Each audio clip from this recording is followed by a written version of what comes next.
Humanianity, a new religious call. Humanianity, religion for us all. Humanity, now we all can see. Humanity, how much better we can be.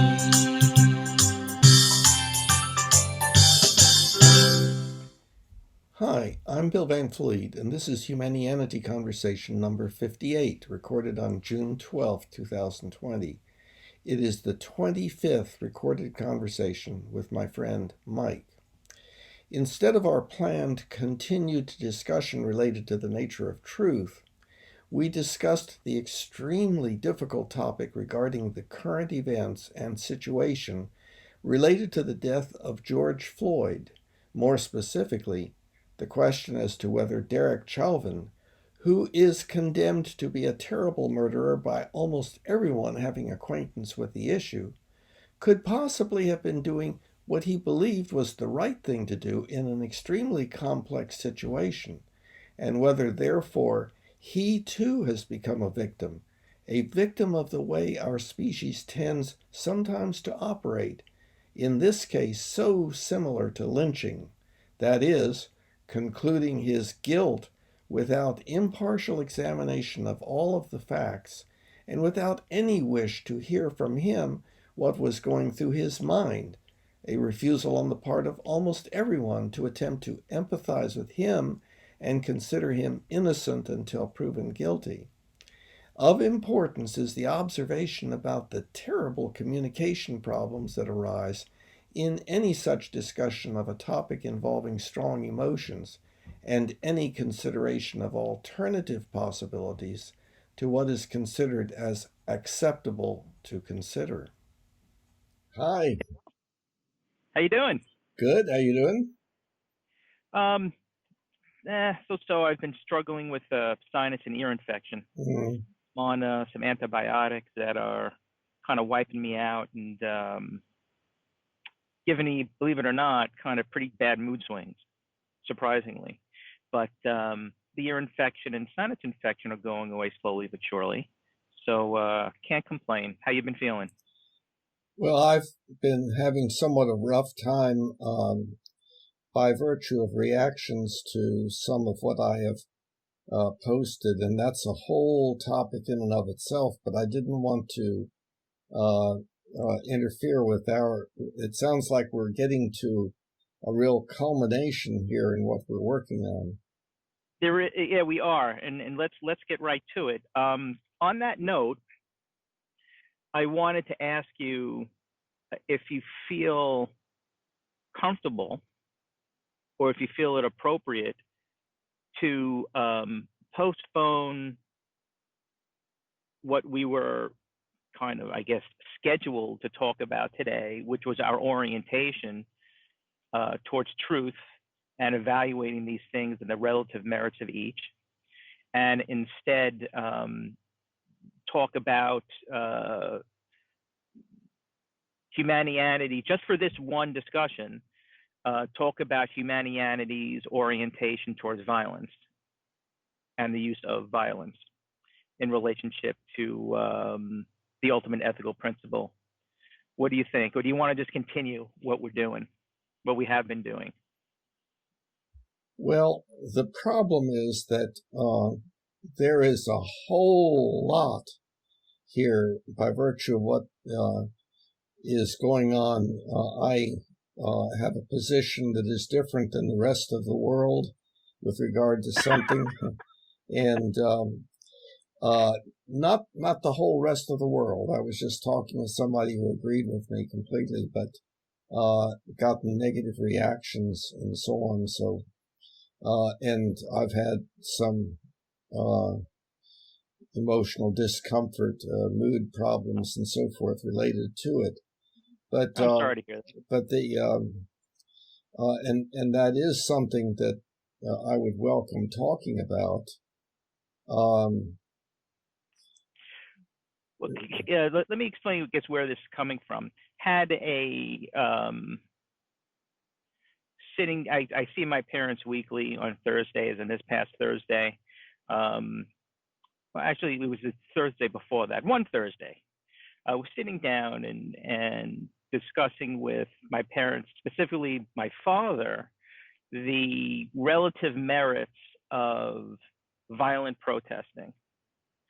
And he has a certain position. It's different than mine. I suspect it mirrors yours. That got me thinking to a whole lot of other derivative topics of violence, its relative merit. And that did get me thinking about some original objections I had to Humanianity. This is going back 2 or 3 years when I first started understanding, what it was. So I thought it would be interesting for you and I to have kind of like a Socratic discussion on the topic of violence. And I suspect that my position will be different than yours, but like other differences we have, I'm interested in exploring the ideas, learning from your perspective, and seeing if we can make progress in understanding each other's ideas on this issue. Mm-hmm. Sound good? Well, yes. So certainly just to clarify, we will wait. We're not going to forget about the orientation part. I really want to do that, but we're just going to pause and go on a tangent. So for our lack of audience out there, if anybody is watching, we're going to continue our discussions about our orientations towards truth. For next time, we're just going on a tangent this time. So well, that will be okay, but there is a very central area that is highly important to me, and has within it, I think, good examples of how our species is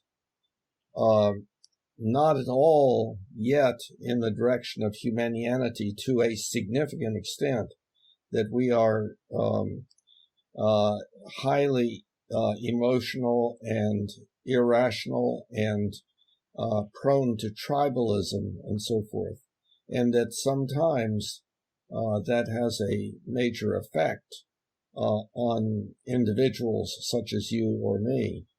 But I would need to go into the George Floyd situation. And I'm assuming you... Oh, you want to really... Well, I wasn't even going to talk about George Floyd. But if you want to talk about that, I mean, that's okay. Well, I think... go ahead if you want to. Well, I think that it is a hot potato, man. Yes, it is. Go ahead. Sorry. Well, if it's okay, and then I think that that will segue into the more general topic that you were talking about.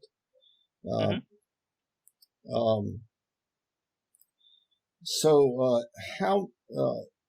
how much detail do you have so far of the George Floyd thing? Have you watched videos and kept up with them?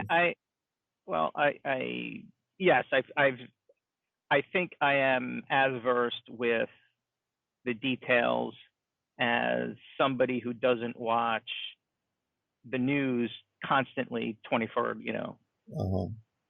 I get my news from online, and I read. I don't watch news sources, but I have seen videos. I'm aware of the political. I'm aware of the protests. I'm aware of the riots. I'm aware of the different perspective, its integration into the Black Lives Matter movement. I'm aware of the alternate perspective regarding the idea that there is no systemic police racism. I'm aware of the ideology that this relates to generalized police brutality. So I'm pretty. I know what happens. I'm aware of the corollary protests, the 75-year-old guy that got pushed down by the cop, et cetera, et cetera. So all the derivative violent events that came from that single point of of violence towards George Floyd. So, yeah, I'm familiar enough, I think, to have a discussion about it. Okay. What might be helpful is for you to give your understanding of what happened with regard to George Floyd, and then I can clarify where my problem comes in. How would you describe it to somebody else who did not know anything about it? Cops were called in to a situation by a store owner that was, and the complaint was the use of what the store owner thought was a fraudulent $20 bill. The suspect was apparently high on fentanyl at the time and had demonstrated some kind of resistance, whatever, to what the cops wanted this guy to do. And the police officer subdued the suspect. One of the police officers was on top of the suspect for 9 minutes with his knee into the suspect's neck. The suspect, over those 9 minutes, complained about that they couldn't breathe.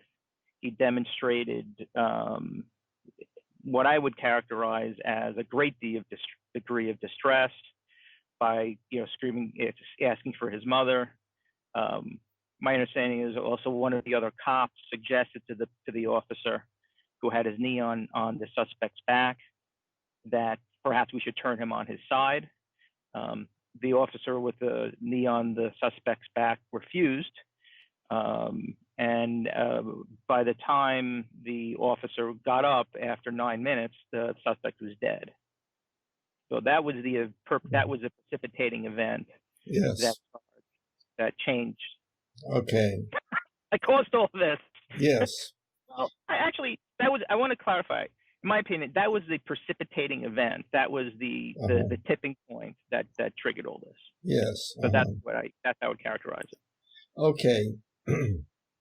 Now, and then in response, Chauvin. So, should I continue? Should I continue what I think happened? The response to that, or just the event? Well, I think that is sufficient. Let me just say that in response to that, Chauvin has been considered guilty of murder almost worldwide. And then there are protests that, Black Lives Matter, I can't breathe, and so on. And that Chauvin was put on suicide precautions and so on. But now the narrative that you gave is entirely consistent with the narrative, the way of viewing what happened that almost everybody has. And it leaves out some information which is relevant, but it also makes certain assumptions that one had better not disagree with, I have found. And okay, now I will try to outline those. The basic thing is that what happened was not that Chauvin killed or murdered Floyd. And by that, I mean engaged in behavior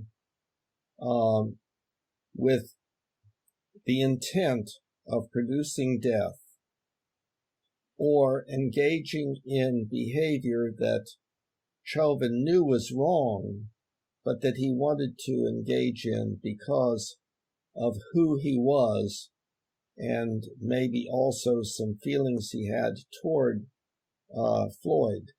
Now, so this is going to take a while. And before you go there, I want to make sure I understand what you're saying. So your claim is that based on the information at hand, there is no clear intent that the police officer had to cause death, and therefore he can't be called a murderer. Well, it's a little bit more than that. Okay, but is that kind of like the? I was trying to make sure I'm getting your basic. Yeah. Okay, go ahead. It's got to plug my computer, and I'm listening. Go ahead. Okay. But there is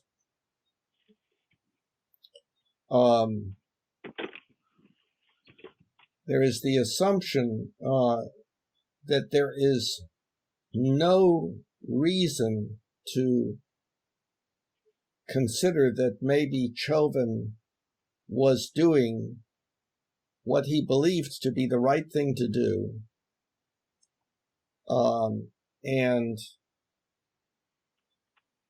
Well, you're shaking your head already.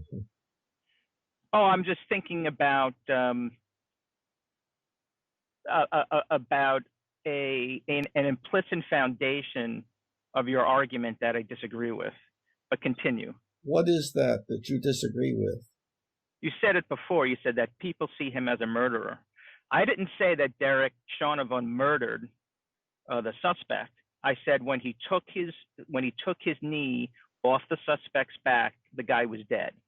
Yes. Okay. It remains to be seen whether he's a murderer or not. Okay. However, but please, that's just the only thing. But continue with your thesis. Okay. So I'm not saying what you are maintaining, but what most of the world is. A minister of one of our churches used the word murder in talking about what happened. People readily say when Chauvin killed Floyd.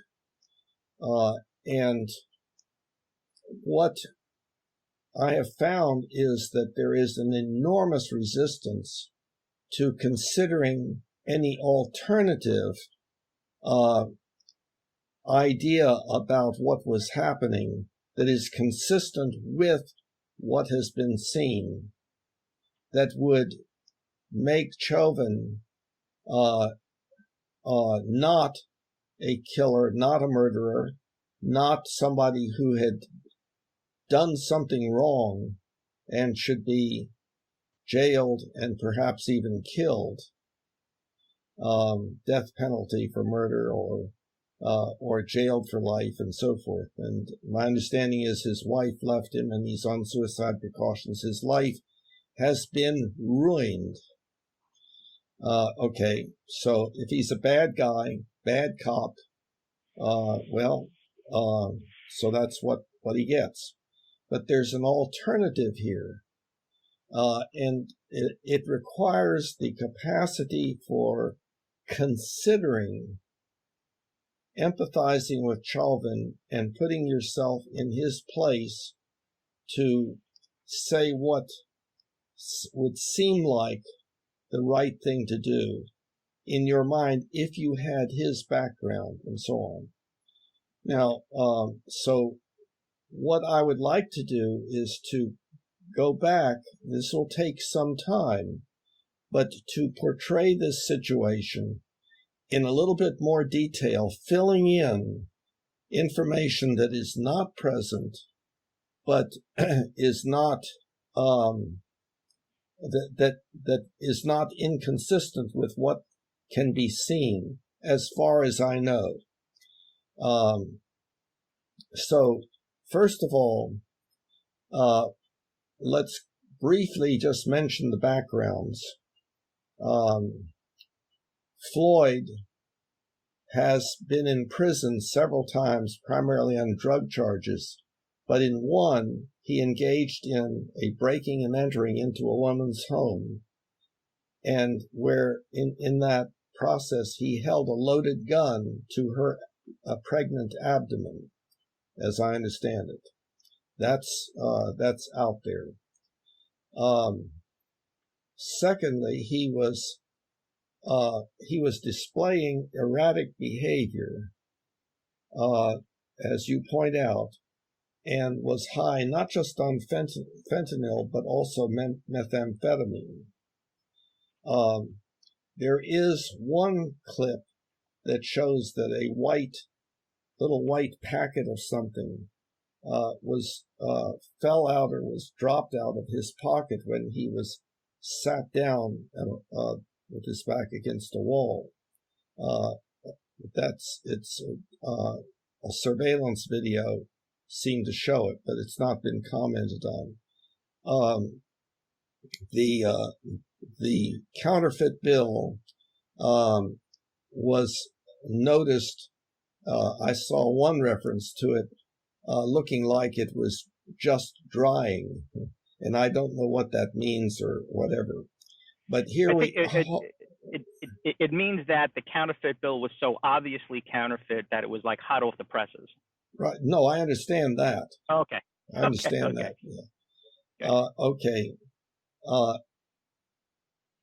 Chauvin has been a policeman for 20 years. He has had 17 or 18 complaints against him. We don't know what those complaints were or when they occurred in his career, whether they were early in his career and he made substantial improvement, whether they were recent and getting worse. There was one such complaint that resulted in him being what's the term? Not disciplined, but disciplined. Well, he was reprimanded. I think there were two. In my research, there were two cases where there might have been serious enough for being reprimanded. Yes, and the one that I understand was that he got reprimanded for was he had a woman get out of her car and sit in the police car to give the information when it could have been taken with her sitting in the car, and that does not. I understand. Well, but my understanding of the situation is that the Chauvin, I'm not that's how you pronounce Chauvin. Is that his last name? Chauvin, Chauvin. Chauvin put the woman in the back of the police car, then drove her around, and according to the complaint, was acting in a way that made this woman feel that this cop was kind of able to she didn't know what this cop was going to do. I see. So I don't think he just put her in the back. He actually started driving around with her in the back. Okay, well, I had not heard that. That's interesting information. Yeah, and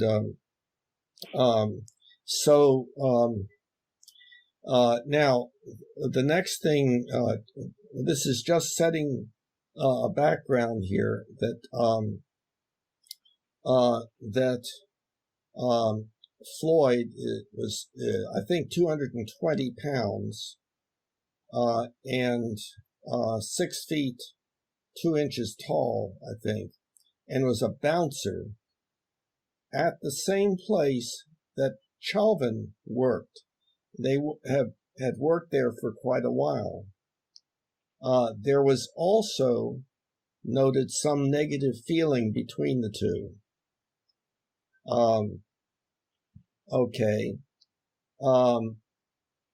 And I did note that Chauvin was considered to be a little bit too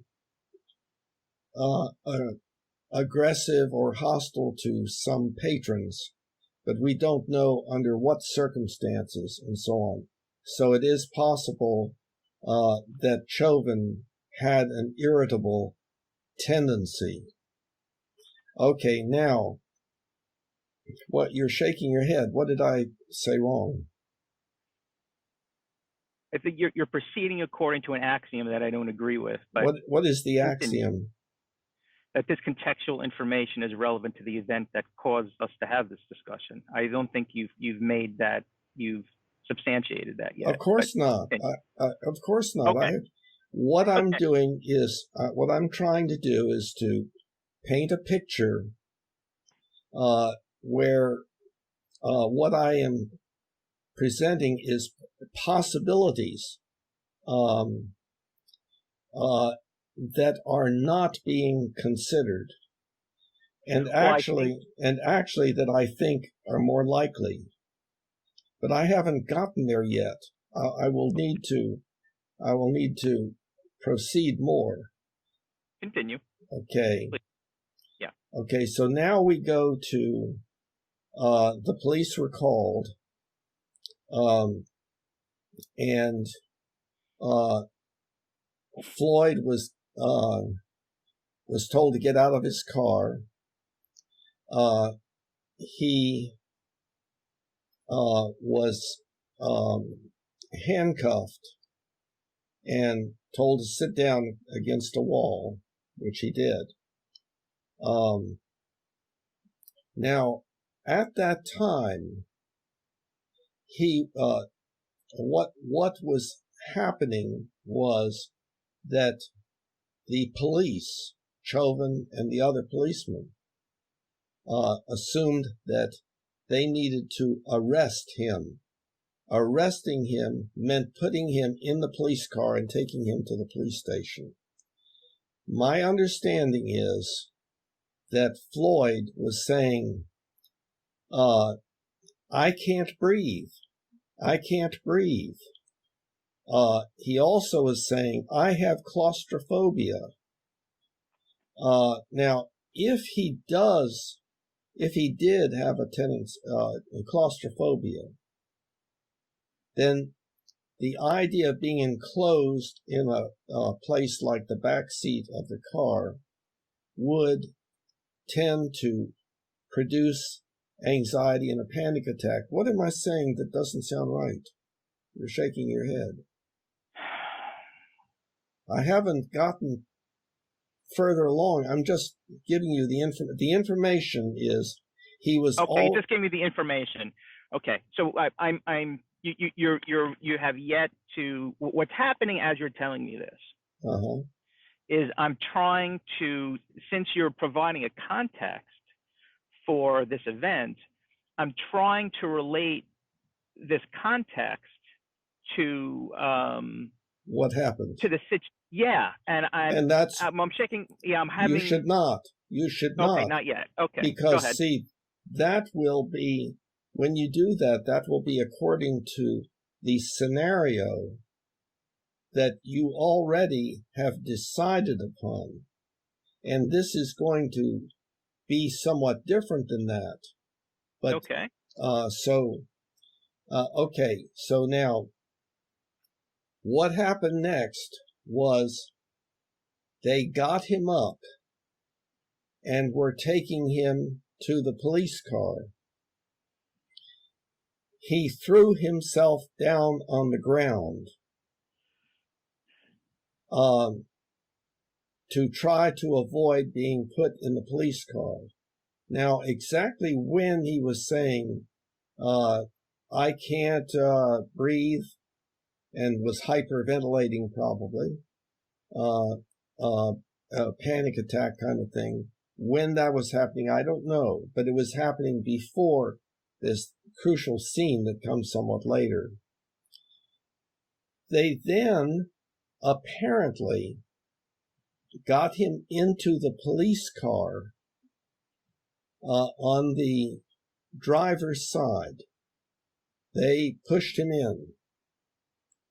There's a blank in information. The next thing I have heard is that Chauvin pulled him out of the passenger side and to the ground, and that's when the pinning took place. Now, I don't have any information about why that happened. Can I imagine? What I believe was most likely happening Well, let me ask you, what do you think was most likely happening that led him to pull him out on the passenger side? What do you think? I suspect that he was either a danger to the police car or a danger to himself or the other officers, and the officers had to pull him out of the car to further subdue him. Most likely, that's a reasonable explanation. Okay. I would add to that a little bit. My belief is that indeed, when he was placed in the police car, he probably laid down and used his feet to kick the door and keep it from being closed, and that he was pretty violently kicking it, pretty roughly, and that it would have been impossible to close the door. And without the door being closed, there is no way that the police could drive him off to the police station. So what had to happen? Well, he could have been pulled back out by his legs and allowed his head to crash on the ground, or the passenger side could have been opened, and that's where his head was and shoulders, and he could have been pulled out and more gently lowered to the ground, more gently than just him falling out because he was being pulled. Now, I suppose it could have been done by pulling him leg first, but the point, at this point, what we have, as I understand it, is that the police, number one, have arrested him. Number two, are under obligation not to let him go. Number three, are under obligation to get him to the police station. And yet it was so far, because of his behavior, it was impossible to accomplish that. And his behavior, remember, could have been what was recognized by the police, who made a statement about it, as a possibility, excited delirium. So here he was, where they could not let him go. They could not get him in the police car. He was violently struggling and saying that he could not breathe before he was ever pinned down. So now the question is, what should the police do? Now, what most people are saying is that Chauvin decided, I'll fix this guy. I'll put him to sleep. Yeah, go ahead. I think he claimed you said he claimed he could not breathe before he was on the ground. That's not my understanding of the other police officer's testimony. That Floyd was saying while the person next, I can't breathe, like that. That's what I understand. That I can't breathe was said. And that is different than what I have understood from more than one source. The point was made that he was saying that before he was ever pinned down. So, well, okay. Now, so, and we know that when a person is having a panic attack, that's the way they feel. They're hyperventilating. They're breathing extra hard because they feel like they can't breathe. That's the way it is for some people. Okay, so you've raised a question as to whether I got false information about it, but it was, I saw one link where that was the statement that was made, if I'm recalling correctly, in the title of the lead. I don't think it has any merit to the situation. So whether I'll accept that he was claiming he couldn't breathe before the officer put his knee on his neck. That's fine. I'll accept that. Yeah, but there are implications about that. right? There's certain, well, I don't think we're in the analysis phase yet. So I'm reserving any statements to judge everything you've said so far. Okay. But there's definitely implications on that. I think the implications that you and I have might be different. Okay. So we have not gotten yet to the point of the actual pinning, but this is information that that should be important, I would say. So now, so far, I've described everything up to the point where he was taken out of the passenger side of the car and pinned down by Floyd and two other officers, one on his body and the other on his legs. Okay, is there anything about my narrative that sounds incorrect? No. Well, I don't. Considering, and that we both have to recognize that we weren't there. This is a very stressful, almost fog of war situation. That what specifically happened that was relayed to us is one-sided, came from the police officers, and a video that was taken from one specific angle. So I don't really know exactly what happened. However, what you just described right here, I think, is a very reasonable narrative. So I would accept. Yes. Okay. So now we get to the point where Chauvin is pulling him out of the passenger side, and I think he had two rookie cops with him. And one season. So he had total three other cops. Right. Two rookies, one season. Boy, do I feel bad for one of those rookie cops. It was his fourth day on the job, and he got arrested. Yeah, that's right. And that is a more general issue when we get to the general area that we're talking about violence. But in this situation, now here comes the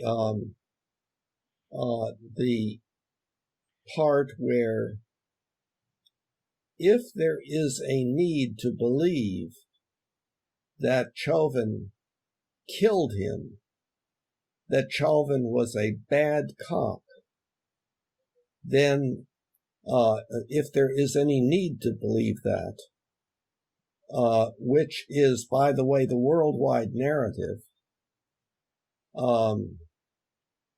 Okay, you're shaking your head. You do not agree? No. What do you mean? Clarify. Need to believe that he is a murderer.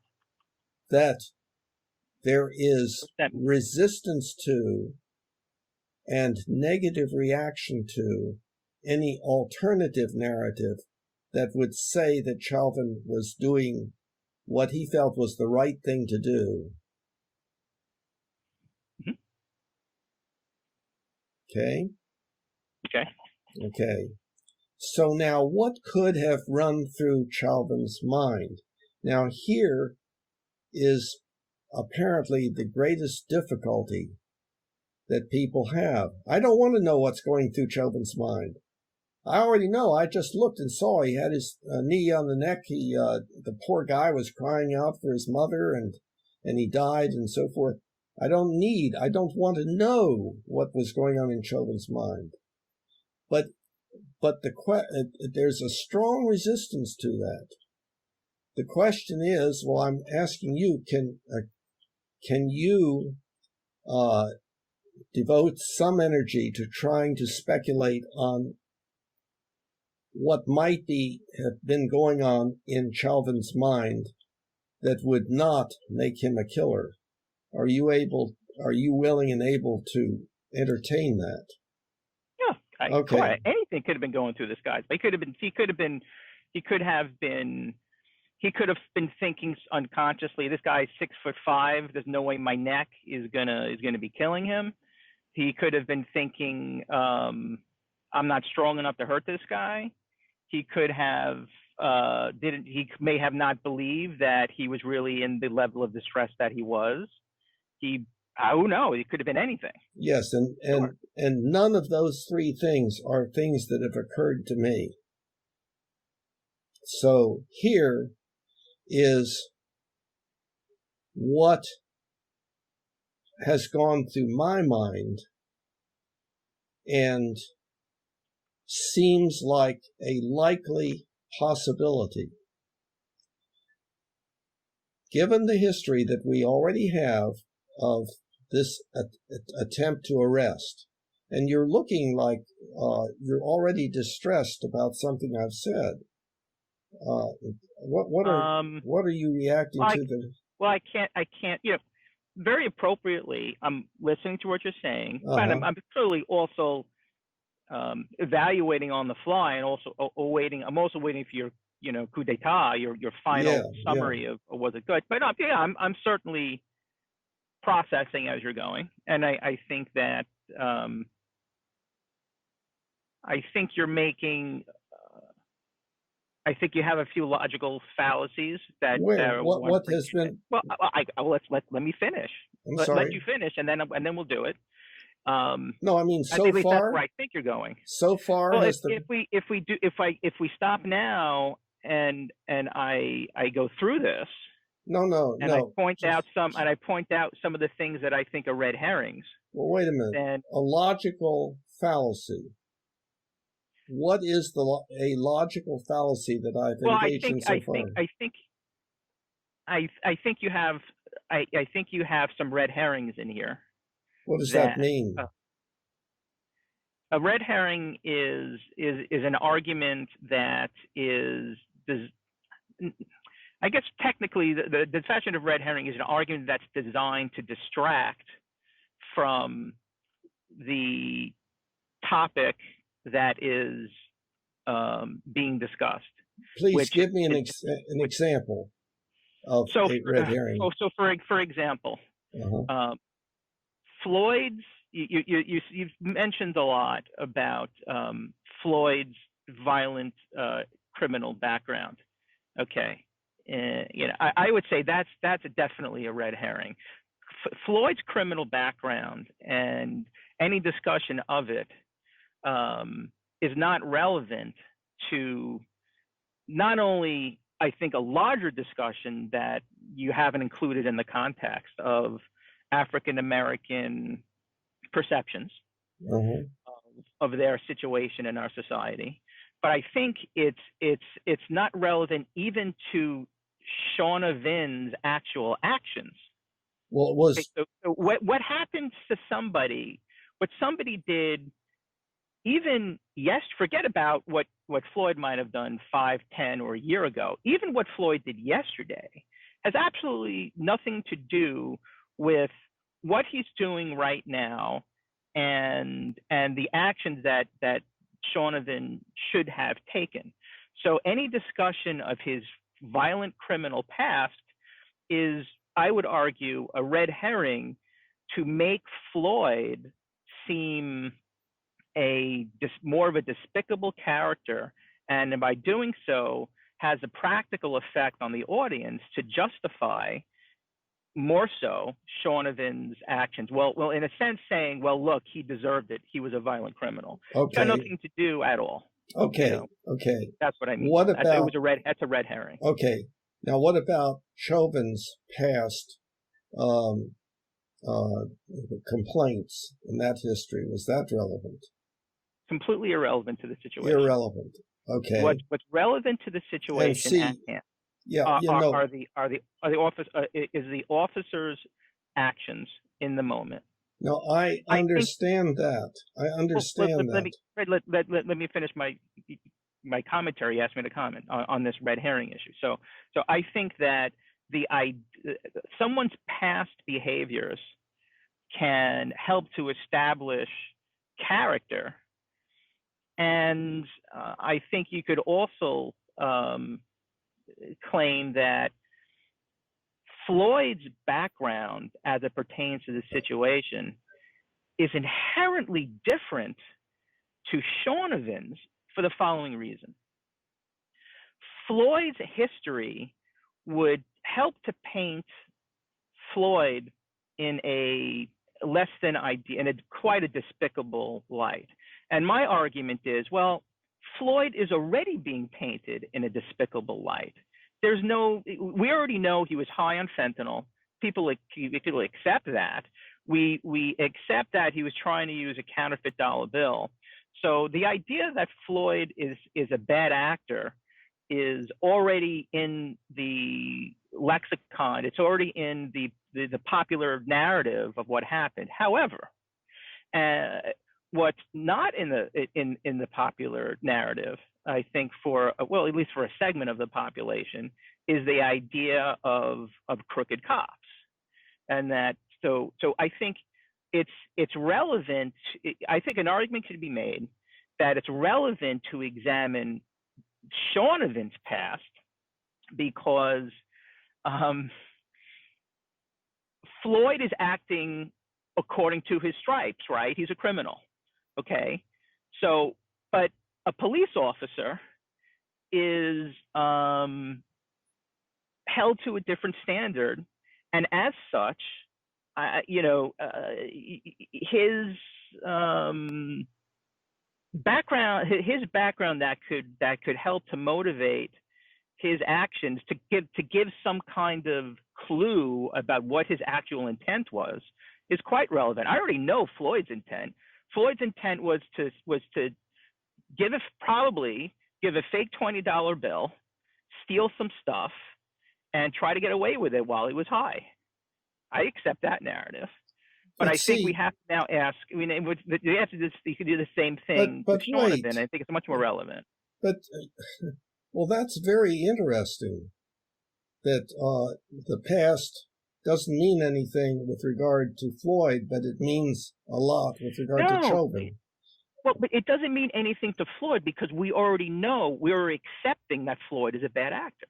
Yeah, but that's not, see, I'm not talking about Floyd being a bad actor.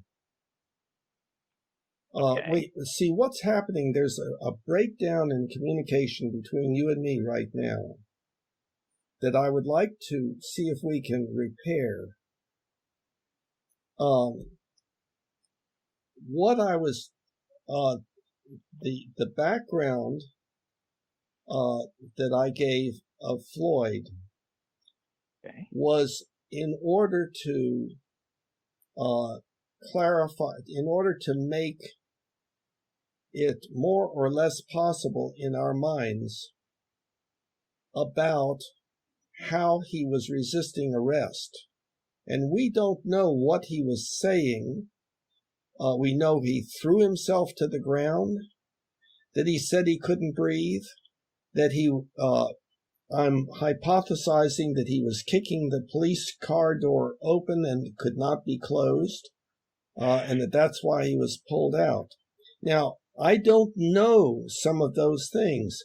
They are possibilities. So what I'm trying to do is to create a narrative here alongside the one that you and everybody else already have. Bad cop, which is a form of racism, bad white cop. I didn't say what my position was yet. Okay. You asked me, what is my understanding of the situation? Well, when you first gave it. I described to you kind of like a play-by-play of what happened. Yeah. So let me try to fix this communication on this one issue by making my point in a different way. So let me see if I can, because I know that what I'm trying to say is kind of maybe a little hard to see. Let's take a look at Floyd's past and Shaughnevin's past, okay?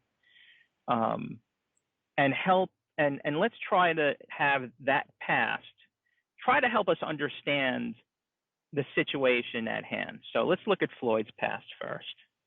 So Floyd, history of drug use, history of violent crimes, history of jail time. We can kind of characterize him as a bad actor, for lack of a better word, and which certainly substantiates his bad actions and that he was still a bad actor when he was when he died, and he was during the event in question. Okay, so it makes sense, right? He was a bad actor. I'm not using the term bad actor. That's not Okay. a part of my. Let me take that out. So he had a history of police. You're right. That was okay. Let's not call him a bad actor. Somebody could object to that. He had a history of violence. He had an extensive criminal record. He served jail. He jail time. It's reasonable to conclude that given that he was high in fentanyl and there was a claim made against methamphetamine, right, and he had a claim, and that somebody claimed he was trying to counterfeit $20 bill. I think, I at least am confident saying it is quite probable that what Shonovan was trying to arrest him for he was probably guilty of.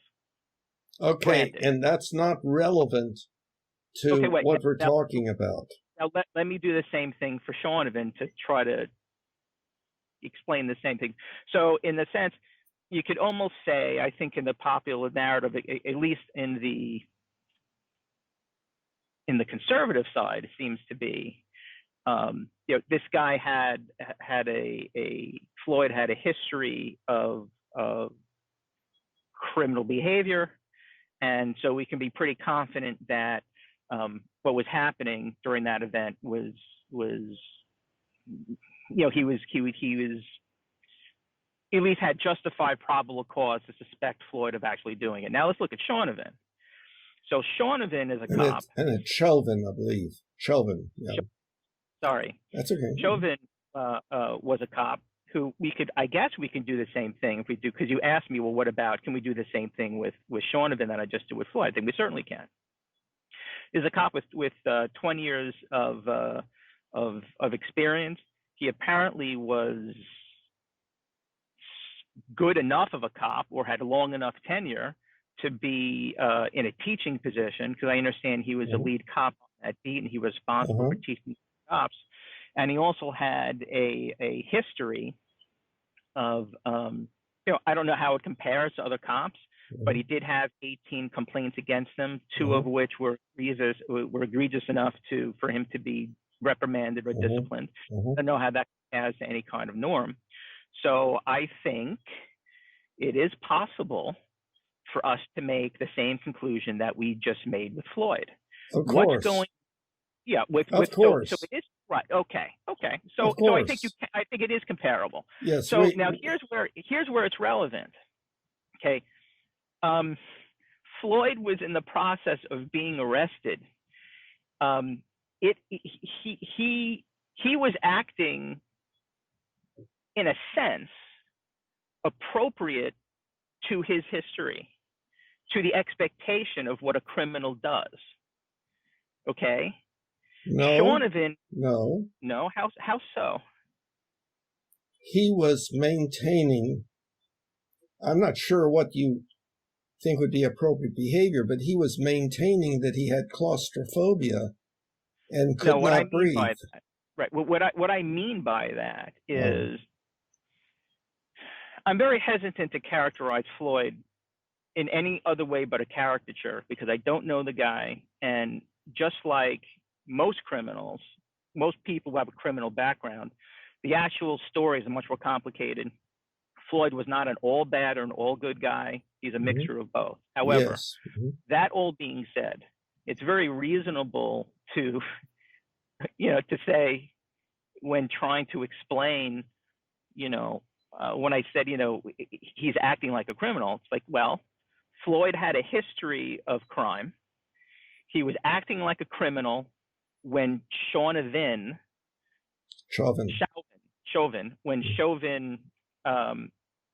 was confronting him, and that Shonovan was appropriate, was taking appropriate actions to a degree for a criminal.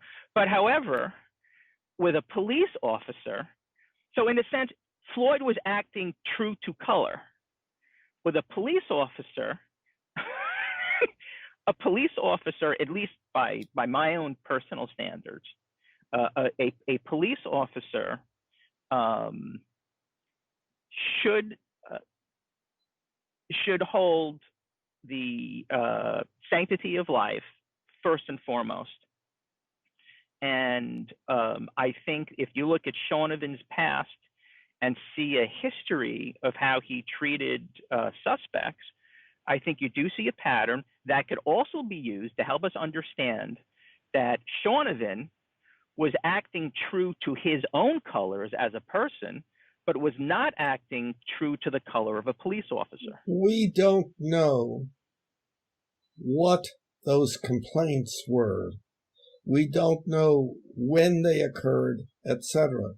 That's not the idea of saying that, well, we can decide this on the basis of the past histories of the people, is obviously incorrect. I agree with that. I agree with that.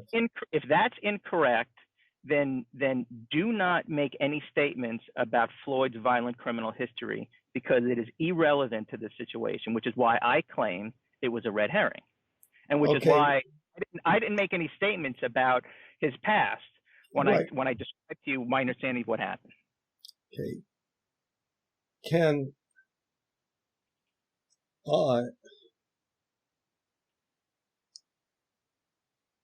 I see where this is kind of going wrong.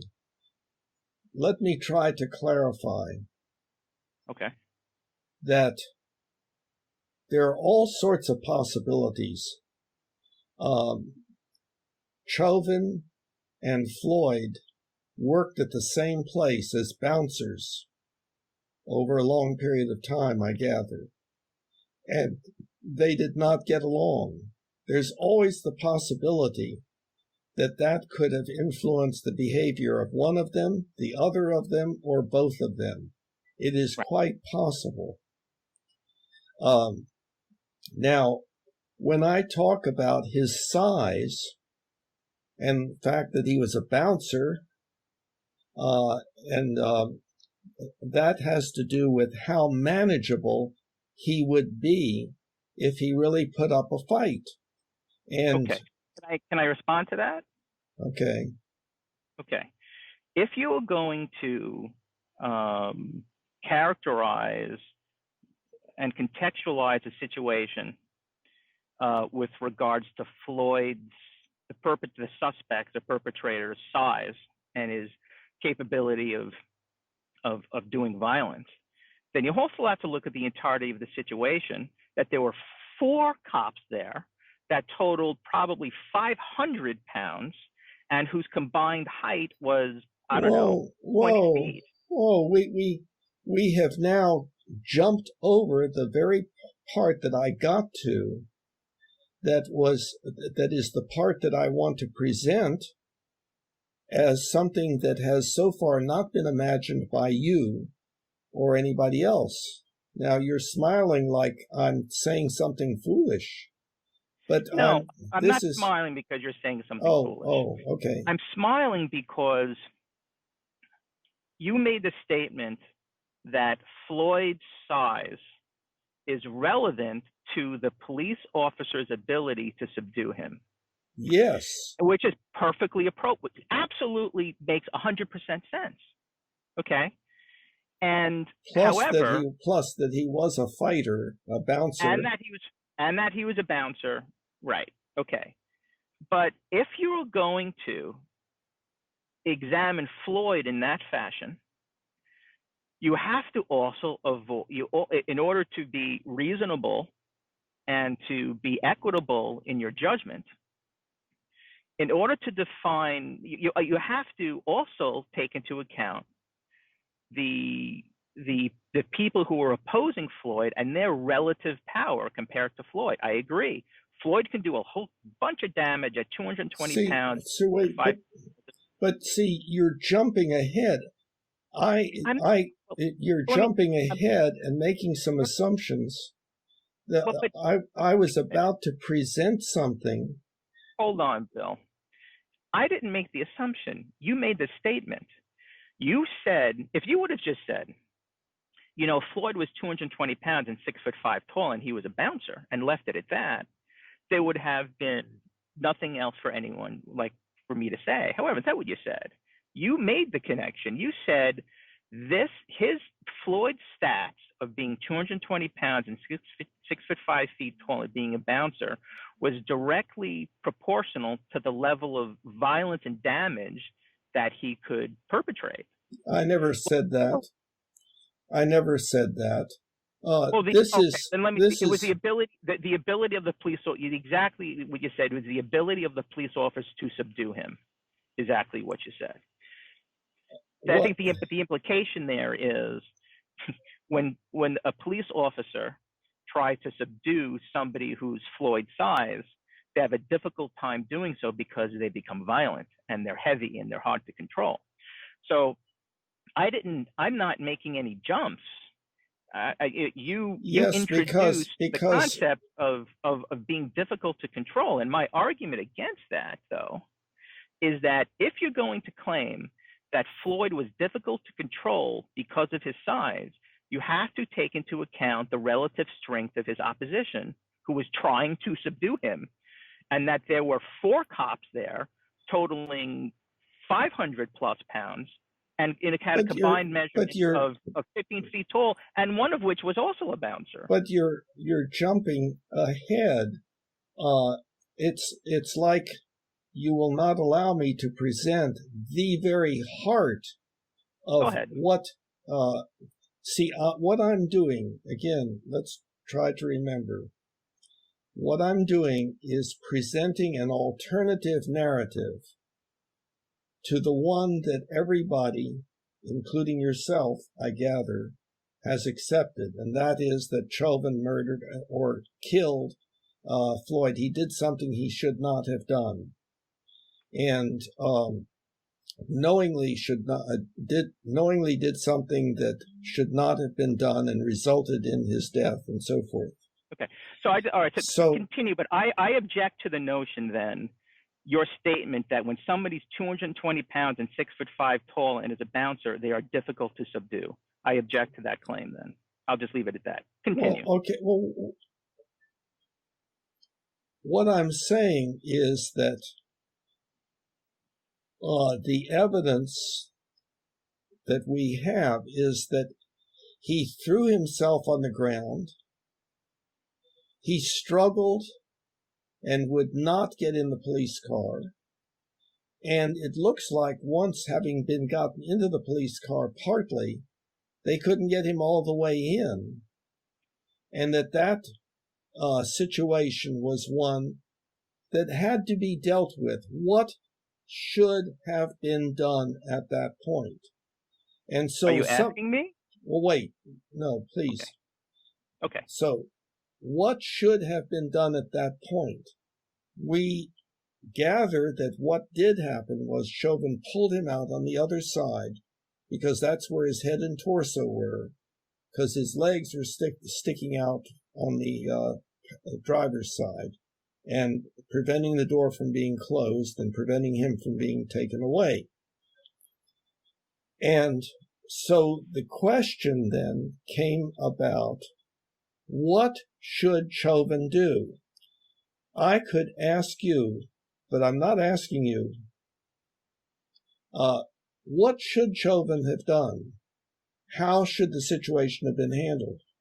It is so easy to just not look at that question and say, well, I don't know what should have been done, but certainly what was done was wrong. But now what I'm going to try to do is to present a possibility. This possibility was this. Chauvin, of course, was in charge. He had a 20-year history of dealing with situations of all sorts and everything. One of the police officers said maybe it's an excited delirium, and Chauvin, I think, agreed with that. But there's a little bit of lack of clarity about when things occurred. Okay, so now the question is, what went through Chauvin's mind? And one scenario is that Chauvin said, hey, this is a good chance for me to kill this guy that I don't like. And it doesn't matter that we've got a crowd around videotaping and so forth. That doesn't matter. It doesn't matter I have a 20-year history and a pension to look forward to or time in jail. It doesn't matter about that. There's one possibility. Okay, here's another possibility. That Chauvin concluded, here he has been in this excited, perhaps delirious state in which he is unarrestable, unmanageable. And what has to happen is he has to be calmed down and in a state of giving up. And the only way that's going to happen is if we make it impossible for him to thrash around and wait for however long it takes, 5 minutes, 10 minutes, 15 minutes, for him to essentially not have any more, quote, fight in him. And then we will be able to get him to get into the police car, or we'll be able to put him in the police car. But that is what we have to do. That this is the way of managing it. There is one bit of information, but the timing I can't be sure of, is that when an officer said, you know, this could be excited delirium and so forth, and maybe we should roll him over, Chauvin said no, that it would be important to keep him on his abdomen. Now you're shaking your head as if, what is it that I've said that you disagree with? What is it that I'm not saying that this is what happened. It is more than disagreement. Okay. What more could it be? Disagreement plus what?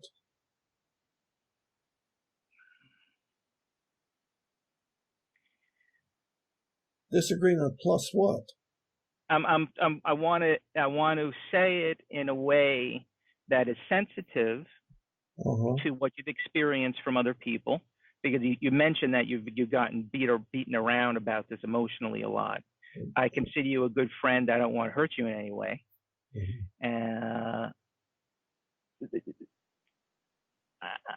I could understand how a lot of how people, when hearing your understanding, your narrative, could not just disagree, but could also be deeply offended by it.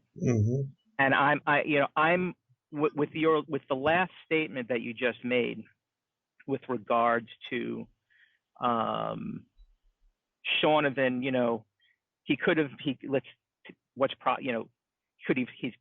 I want to kill this guy, let me throw away my pension, and et cetera, that even for me, that almost crossed the line as offensive, because for what to me I think is a good reason. Okay, can I respond to that, and then we can move to the next? Yeah. What I was pointing out is that it seems to me that it would be very hard for Chauvin to say to himself, well, I know it's wrong, but this is a good opportunity to do it, when there was all that danger to him there of being videotaped and watched by a mob that also, by the way, was reinforcing what Floyd was doing by essentially encouraging him, saying, he can't breathe, turn him over, let him up, and things like that. So Floyd was hearing that.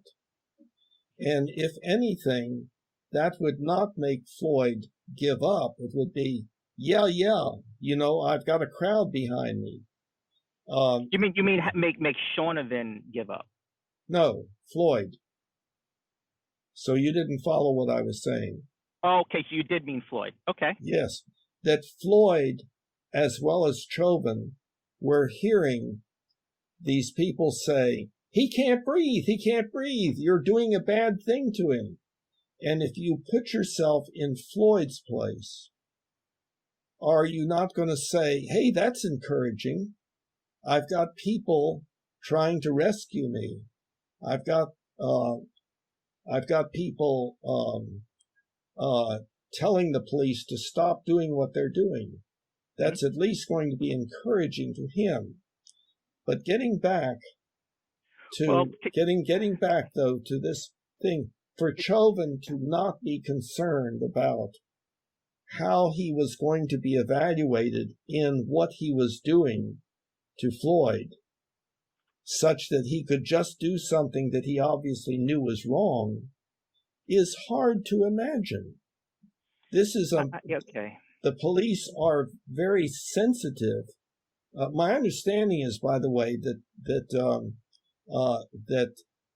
the number of blacks shot by police, white police, is lower than the number of whites shot, percentage-wise. But that's something different. That's part two of this. Let's stop now, because even I find, honestly, what you're saying is almost personally offensive. Let me explain why. First, let me take, because I don't think you, I know you, and I know you don't have this perspective, but I want you to explain what I hear. Okay. You want to explain? Let me explain. There were two things that I found really offensive. Really? Firstly, and this is just as a white guy. So firstly, you had mentioned it's really hard to understand that Chauvin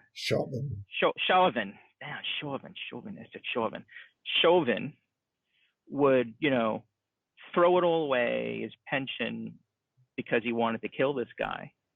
Okay, so I have a wife. I'm a citizen of this country. I have a wife and I have a kid, and very similar to a lot of other husbands and dads in the United States throughout history, sometimes we do really, really horrendous stuff, and we take unbelievable chances that make absolutely no sense. Like, why, as the president of the United States, do you do something so trivial like getting a blowjob from a girl that could end your presidency? Mm-hmm. So there's a long history of people being found guilty for things that they do that make absolutely no sense.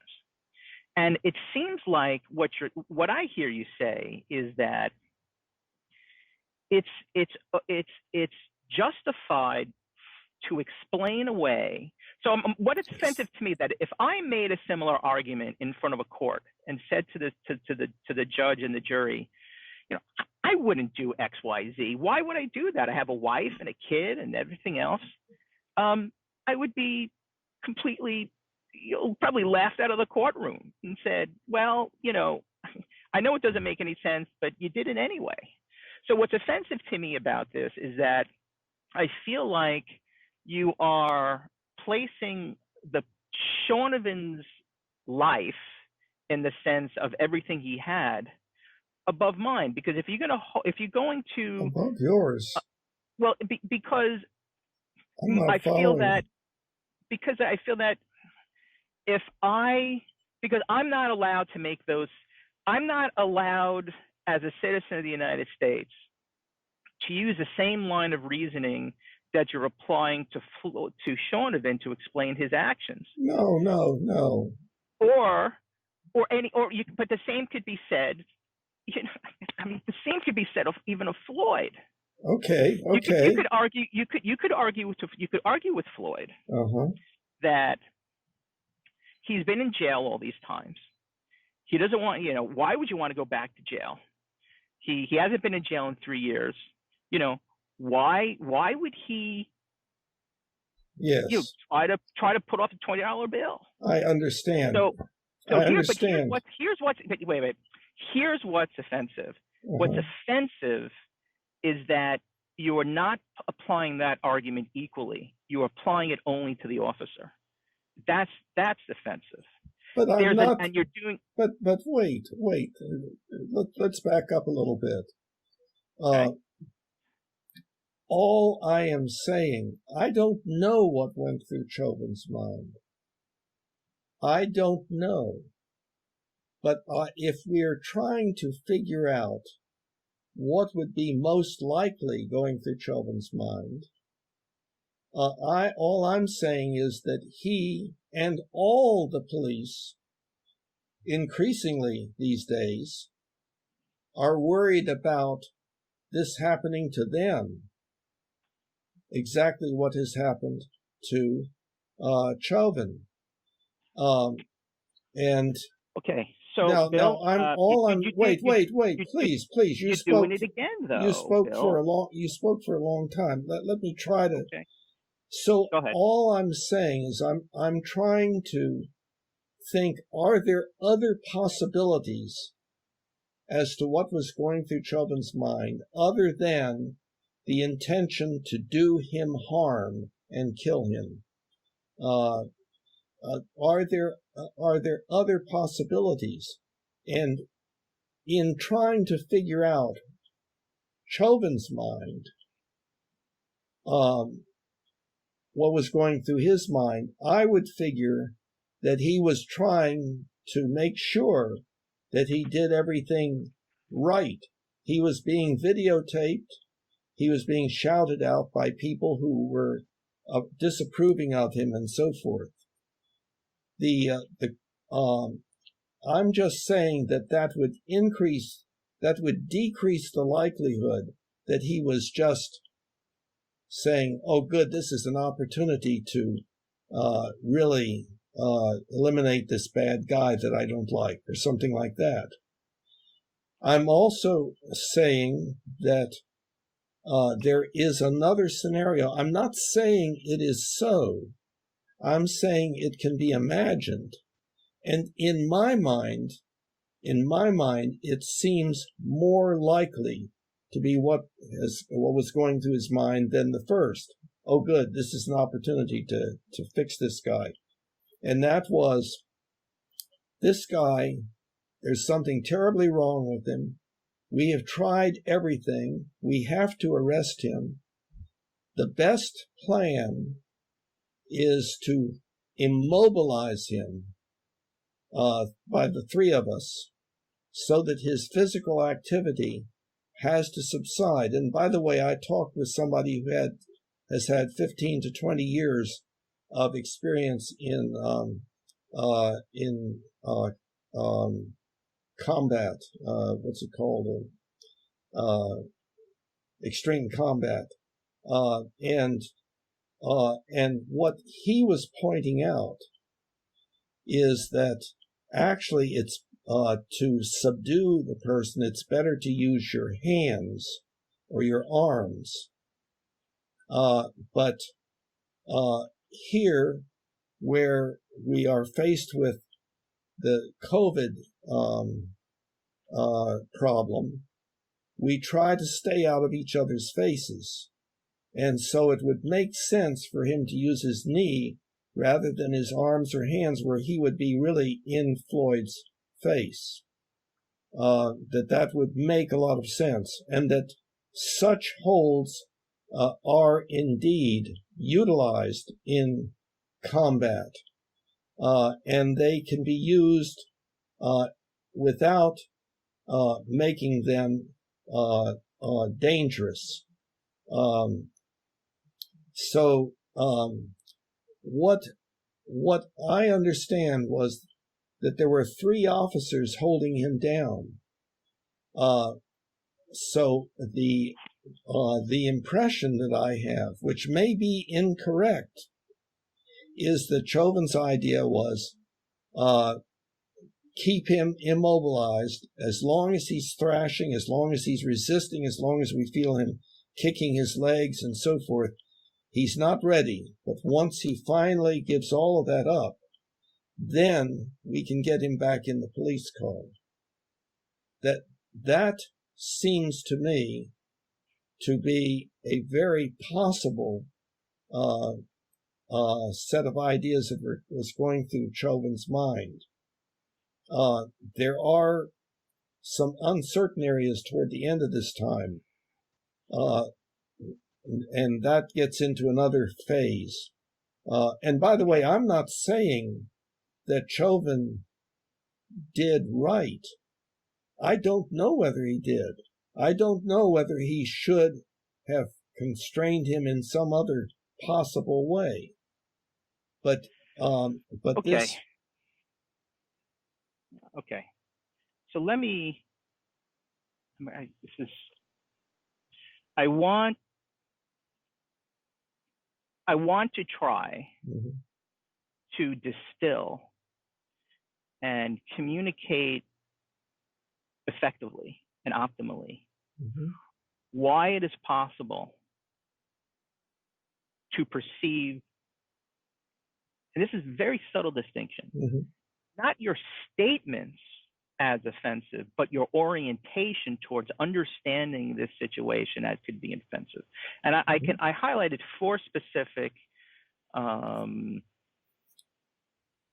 statements you had made, and I'd like to relay and discuss how you're orienting yourself to understanding these 4 situations, because I would agree that your statements could be accounted and characterized as being accurate. However, when taken as a whole, it reveals a certain orientation that you have towards understanding the situation that I believe might be the reason why people could find it offensive and be reacting so vehemently to things that you're saying, which seem just to be facts. Okay. So what is my orientation? Now, let me try to give you what my orientation is.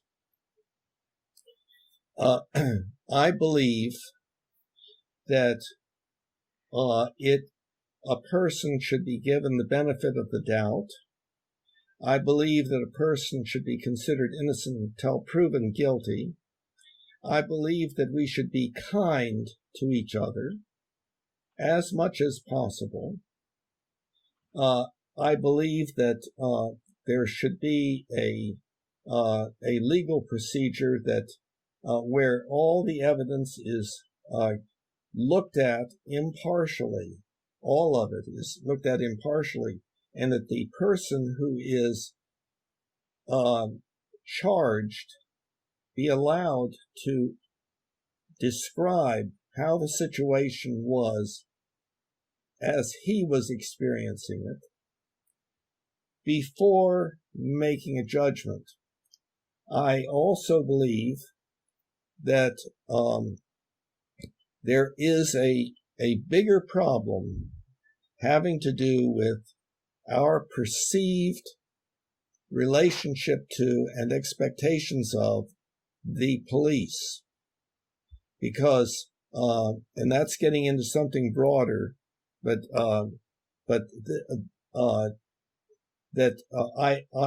I believe it is important not to turn against individuals because of something about the group that they belong to.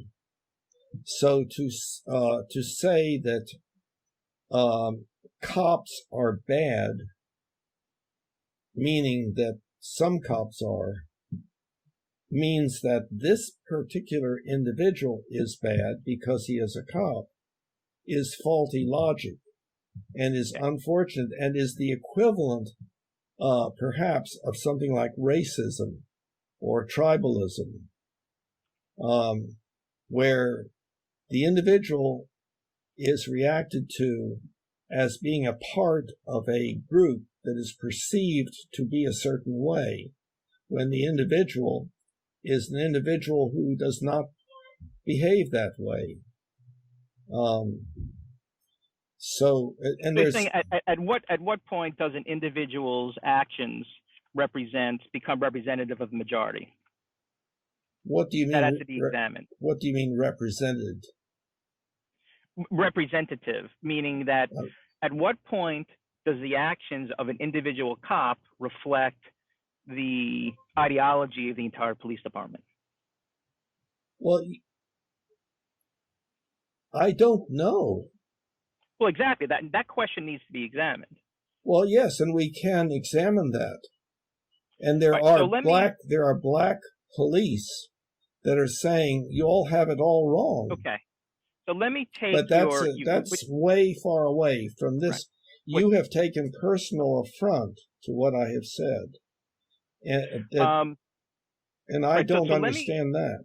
Yeah, so I'm going to attempt to explain how somebody could get the impression that you.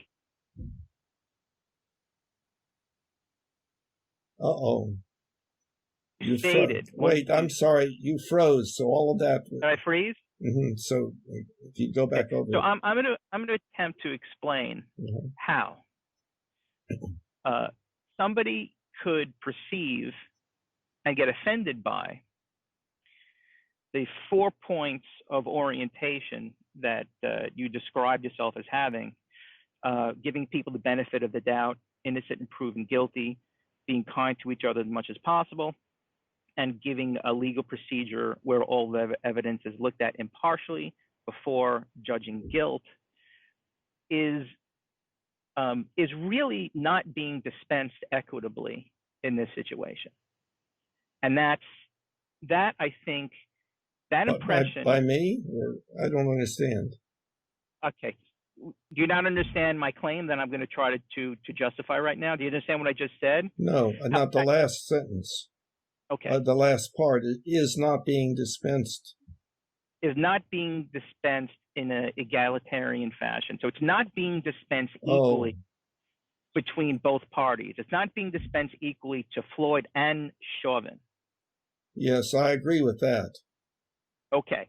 That Floyd is perceived as having a halo and angel's wings, and Chauvin is considered. No. Oh boy. Well, let's go through.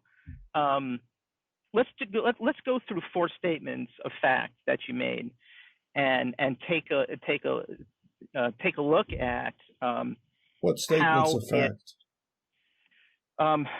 A Floyd specifications. He's 220 foot, 20 pounds. No, he's 6'5" tall and a bouncer. This is Phil. Okay, time out. I don't want to engage in a conversation with you where this is a place where you just stand up and dispense your ideology. If you want to have a Socratic discussion about this, I'm all for it. But if you just want to use this as a soapbox to get your ideas out, I'd rather just move on to this question of the appropriateness of violence. I'm sorry, I should not have interrupted you, but I kind of see where it's going. Now, I maybe am making a mistake about that. Okay. Will I be able to respond to each one after you've made it, or is it going to be all 4 and after? There is a relevance to how all 4 of these points were presented, that taken as a whole, you can help to highlight a certain orientation that you have. So I think it might be better to wait until all 4. Okay, I make one? I would want to take even a step back before that and ask you why it seems like it's necessary for you, and maybe rightly so because of what you've experienced from people, but it seems like I'm experiencing a desire to dominate the narrative and convince people that your narrative is correct. I'm sensing that from you, and one of the things that gives me that impression is the interruption, and you want to refute each point that I'm trying to make. Is there any of that there? I just want to ask you. Okay, but do you? There are a couple of things. Number one, you're doing the same thing with your facial expressions and your vigorous shaking of your head and so forth. So you're saying, I don't agree, but not what you don't agree about. But the second thing is, yes, I am trying to make a point that is difficult to make because the vast majority of people have their minds made up. And do you know how hard it is to change one's beliefs? Okay. So with regards to my shaking my head, Uh-huh. I'm not saying that you are disagreeing, and I'm not objecting. I'm not saying that you disagreeing is evidence potentially of trying to establish a dominant position. Disagreeing is just no problem kind of with that. It's that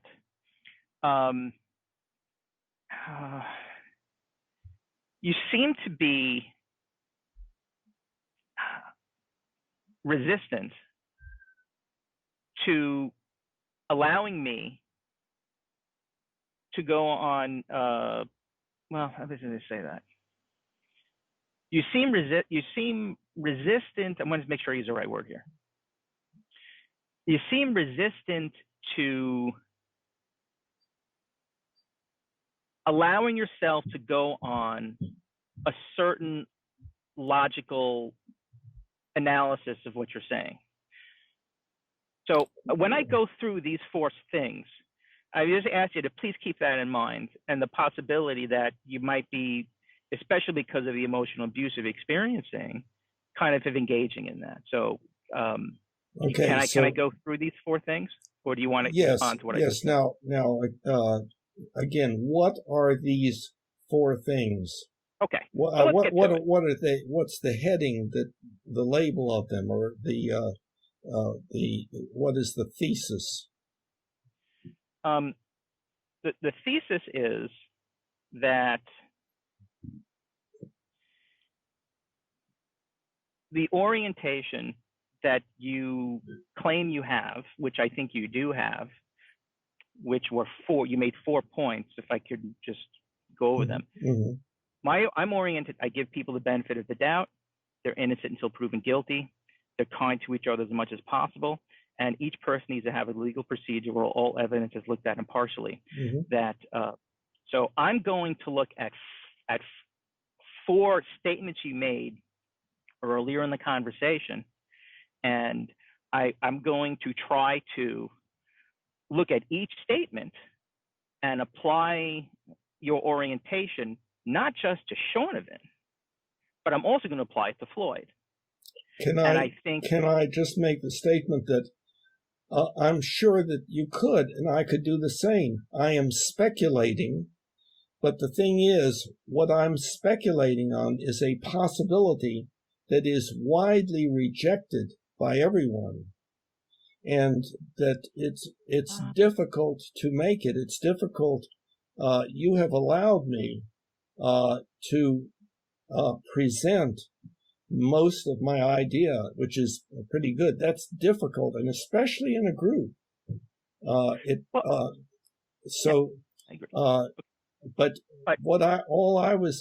point that I'm making is that there's more than one possibility.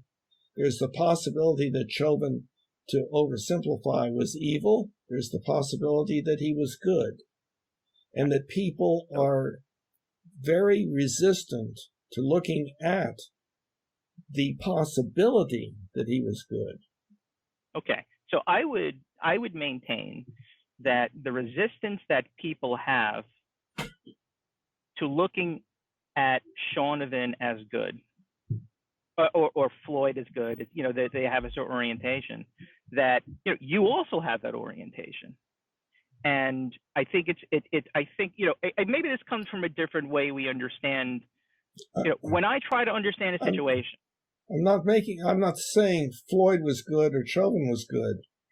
What I'm talking about is the behavior of Chauvin, whether it was bad behavior, in that it was intended to be bad, that we would all agree, or whether it was good behavior, in that it was the best that he could think of as to how to handle the situation.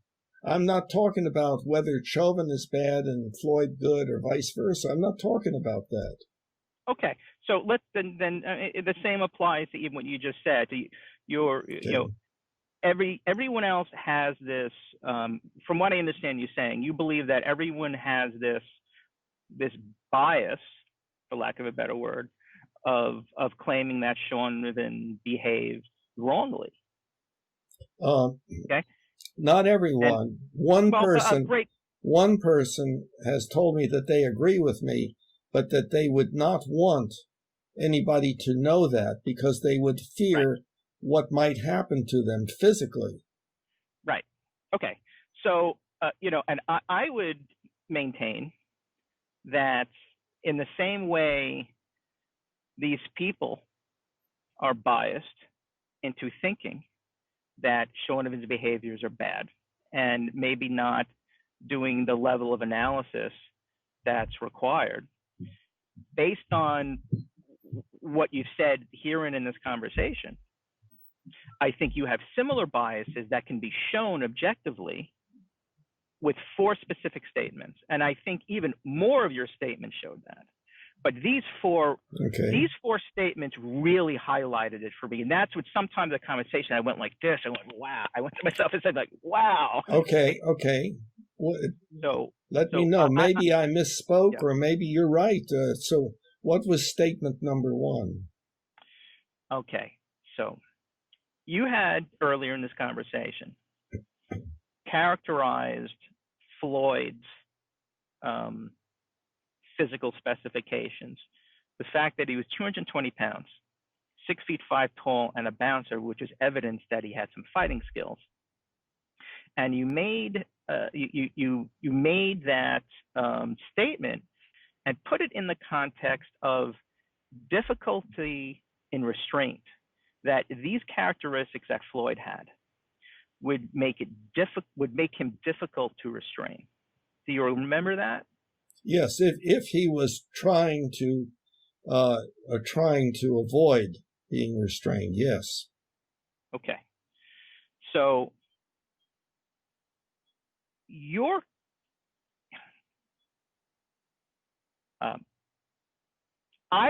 when you made that statement, I took exception to the idea that physical characteristics alone could be implicated in the difficulty that a person may have of being restrained. So say it again. I couldn't follow that. So the degree of difficulty a person has in being restrained is not directly proportional to his weight and his height and how well-versed of a fighter he is, per se. Of course not. There would be other factors too, like whether he was delirious, afraid for his life, or whatever. Okay. Right, but I want you to notice something here. Okay. That you are only considering Floyd's characteristics. And this is the point I was trying to make earlier. Do you recognize that? Hold on. Let's stay with that. I was not considering just Floyd's characteristics. I don't know how big, relatively speaking, Chauvin is and so forth. All that I was saying was that I could imagine that it was very difficult, impossible to get him in the police car and get him to the police station. That was the difficulty that Chauvin was experiencing, and all the what we do know is consistent with that. Although I did not have any information to the effect that he was kicking the door open and they couldn't get it closed. That's just my imagination. All right, that's one way of explaining why he was pulled back out of the police car. Okay. Well, what you actually said was somebody with those characteristics would be difficult to restrain. Well, no, Okay, it so let would me. be difficult to restrain if they were against being restrained. In Right. other words, if You still focus on Floyd. Okay, so let me present an alternate narrative okay, because in a sense, so let me see. What I understand this statement to be doing is applying your first stated orientation. You're giving people the benefit of the doubt. uh-huh. You're giving, so that's what I see happening here, and the Well, no, I'm giving Chauvin the benefit of the doubt. exactly, and that's right. Yes, Okay, so you're giving Chauvin the benefit of the doubt. yes. Now, let's move on to. I'm gonna go. Let's go down to the next statement that I'd like to examine. Okay, but this first statement, it looks to me, I can't see whether I stand convicted of what you're saying. Well, I don't. I'm going. First, I want to show how each one of these four statements always give the police officer the benefit of the doubt. Yes, but Always give do you? him. Always. Yes, yes, because that is what everybody else is not doing, and I'm trying to present an alternative viewpoint that might be correct. That's what I'm trying to do, because everybody considers the situation to be decided. That oh yes, this guy Chauvin was really a terrible cop and everything, and then they Yeah, list all of that the. doesn't hold. Bill, that argument doesn't hold water, because both people. This is a situation where we don't understand the entirety of not only Shaunovin's situation, but also Floyd's situation. Right, I So, agree with so, that. you also need to apply the same orientation to Floyd. You need to give Floyd the benefit of the doubt. You need to claim that Floyd is innocent until proven guilty, et cetera, et cetera. But we're not. And that's I'm not and talking that's about. I'm not talking about whether he's innocent or guilty of having passed a $20 counterfeit check, or of having been on drugs or whatever. We're only talking about the specific thing that Chauvin has been accused of, and it's the pinning of Floyd down. And the focus is on what Chauvin did. But the question is, well, why did he do that? And I cannot easily come up with an alternative that should have been done. Put him all on right. a Then leash maybe and I let should him run around? yeah, maybe I should go through each one of these and Okay. refute each then. Okay. So you made the claim that Floyd would be difficult to restrain given his physical specifications and his physical size. Was And he difficult to restrain? well, you had said somebody that's 220 pounds, 6 feet Uh-huh. 5 tall, a bouncer would be difficult to restrain if they didn't want to be restrained. But it's not just that. It has to do with whether the police could have gotten the car door closed. Well, you didn't say a person that's 225 pounds, 6 feet 5 tall, and a bouncer would be difficult to close the door on them. That's what I Now, was saying. no, wait a minute. Let's go back. They put him in the car. I spent a fair amount of time on that. Said that person would be difficult to restrain. Yeah, but Okay. it's more than that. More than that. What I was trying to explain why he was pulled back out of the passenger side of the car. I do not know, but I can imagine, and I'm sharing that as a possibility. What is wrong with that? There's a whole bunch of evidence, given what you're saying in this conversation, that you're biased at this point. That you're not interested in having a real reasonable analysis of the situation, that you're trying to push an agenda. Are you biased? I'm trying not to be. Of course I am. Okay, I'm trying not to be. So if you want to try to not be biased, then let's go through at least this first statement. Okay. Okay. and go through some kind of logical analysis of it, because the best way that you and I can control our biases is if we appeal to some impartial third party, for lack of a better word, which is reason and logic, because logic is not bias. Reason is maybe in its ideal form, it's not bias. Would you agree? Well, I think I know what you mean. I probably wouldn't use those words, but let's say we agree.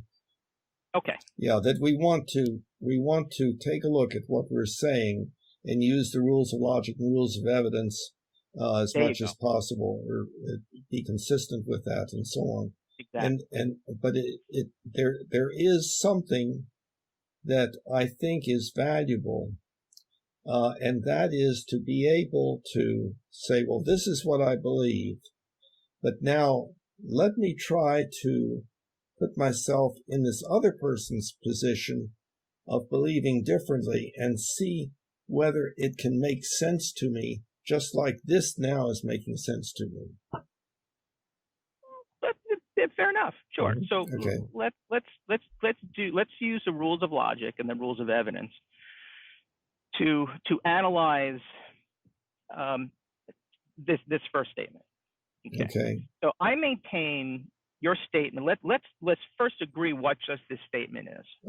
I maintain that your statement is, when somebody that's 220 pounds and 6 feet tall and a bouncer, they are difficult to restrain. You seem to be saying that wasn't your claim. You seem to be saying a person with these physical specifications would be difficult to put inside a police car. No. No. Okay. Difficult so difficult to restrain if they didn't want to be. Okay. So let's use the rules of logic and the rules of evidence to analyze that statement. Okay. It would be difficult if they didn't want to be. I think we have to take a look at, firstly, what does difficult to restrain mean? Does that mean you're restrained to obviously, Floyd is more difficult to restrain than a 2-year-old or a 5-year-old? Okay, so is that the intent of this statement when you say difficult to restrain, that you intend to compare Floyd to some other standard? What do you mean by difficult? No, my effort is to try to understand and convey an understanding of what it must have been like for Chauvin dealing with this huge person that he was supposed to arrest and could not accomplish it because of the struggling against being put in the police car. Okay. Does that if he were a smaller person and weaker, then it would be hard to imagine that they couldn't get him in the car and just close the door. But I can imagine that it was impossible to do so, because he was lying flat on the back seat with his legs going out, and he was a tall person, and he was kicking and preventing the door from being closed. I could imagine that.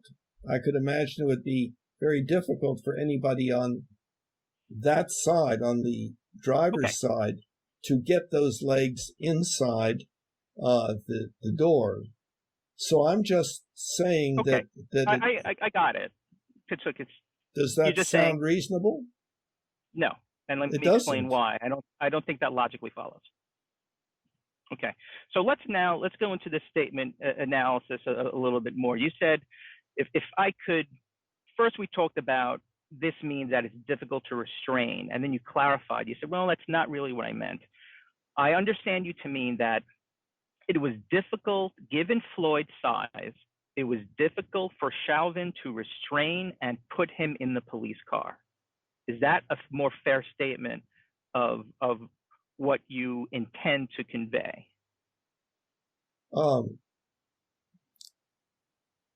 I would say it slightly differently, but the same thing, kind of.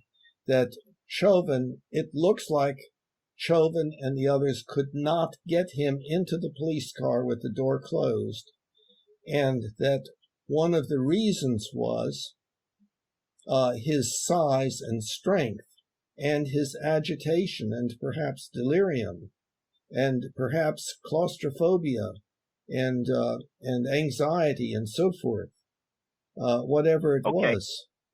In what you just said, you added an extremely important detail. Okay. You said Chauvin and the others could not get him in the police car.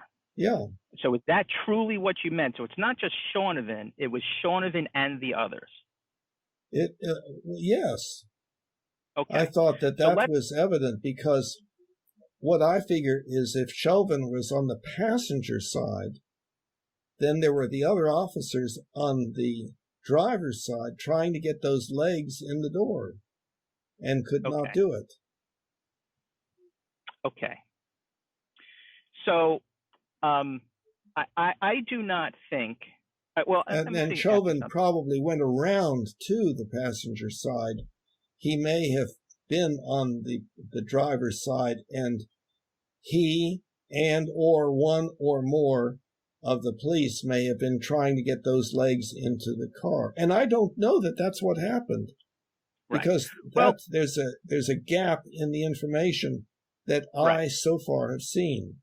Remember, all I'm doing is saying that there are other possibilities than just the one that Chauvin was evil in his intentions and purposefully brought about the death of somebody he didn't like. I think there certainly can be there's an almost infinite number of possible explanations that one could do. But in order, we have to apply logic and reason and the rules of evidence to judge which one is most likely. Would you agree? Yeah. I'm not sure that. I think when we say the rules of logic and rules of evidence, I'm not sure how applicable that is. Before we ever had the rules of logic and rules of evidence, we still tried to convey to each other pictures, stories of what we believed happened. And I think see, so so it's the reasonableness. Well, the intent here is to try to use as best as possible logic, evidence, and reason to come to a non-biased conclusion about what really happened, what most probably happened, what most possibly could have happened. So do we agree that's the intent here? Or possibly could have happened, where we don't really know, and because we don't have all the evidence, we don't have all of the data that hopefully will be provided in a formal investigation. Okay, yes. So let's apply reason to the statement that Chauvin and the other police officers could not get Floyd in the car because he was 220 pounds, 6.5 tall, a bouncer, and the door simply would not close. So here's my first. No, and the door would simply not close. No, that whatever his weight was, that he was preventing the door from being closed. Okay, because Floyd prevented the door from closing, is what you're saying. They could Chauvin not. Got him in the car because Floyd was preventing the door from closing, despite their efforts to do so, because that was necessary in order to take him to the police station. Okay. Okay. I'm going to ask you a follow-up question. I think is a reasonable one. Okay.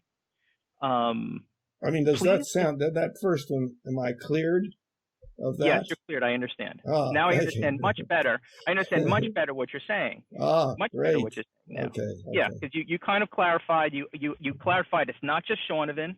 It was all the police officers. You clarified that it wasn't just his size. It was his size in combination with his willful effort to not allow the door to be closed. And let's stop for a second. Now, my assumption was that was apparent, that was that if you were listening to me and hearing the words, that all of that would occur in your mind, and it apparently did not. And it did not. I took your statements at face value. You said he was somebody who's that size is difficult to restrain. So Okay, I just took that statement. yeah, let me I don't suggest understand. let me suggest that there may be a more general phenomenon, not just involving you, but your belief system, microsystem here, compared to mine, they are different. And that if I try to convey something, I have a picture in my mind, but I send to you only words. And in your mind, those words get fitted into your belief system. And so some of the things that I would figure would go along with my words, implications, connotation, and so forth, got dropped away. Or See, they were never communicated. they were right. They Right. were. Yeah, They were not. right. I Right. was assuming that they were implied, and you were saying if you Right. don't state them, they will not get through because your belief system is substantially different. Well, no, I don't accept that claim. If you say somebody's at 200, if you make the statement, somebody's that's 220 pounds, 220 pounds, 6'5" tall, and bouncer is difficult to restrain, there's no beliefs involved with that. It's not incumbent upon me to imagine what you mean by all these things. Why not? I'm going to take it at face value because you're not saying anything that requires me to have belief in. Restraint is you might I could maybe try to interpret what does he mean by restrained, but you just made a flat out statement. 220 pounds, 6'5" tall bouncer is difficult to restrain. There's no belief system involved with that. It's incumbent upon you as a communicator.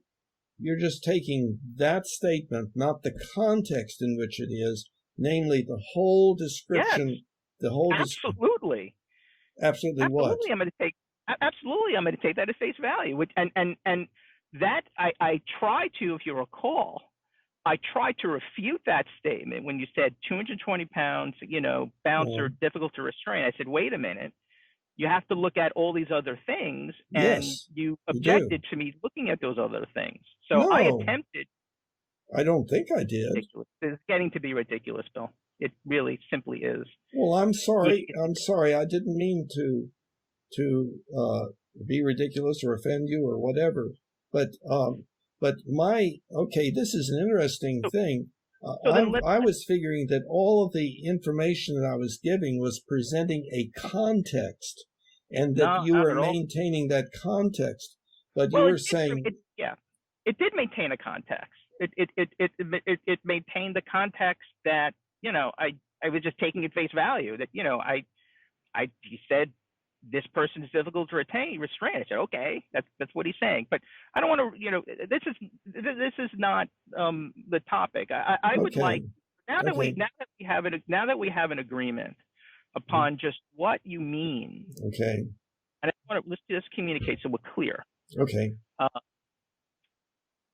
The relevance of Floyd's physical size was that Shonovan and the other police officers could not get him in the police car because Floyd prevented the door from closing willfully, despite the police officers' efforts to close the door.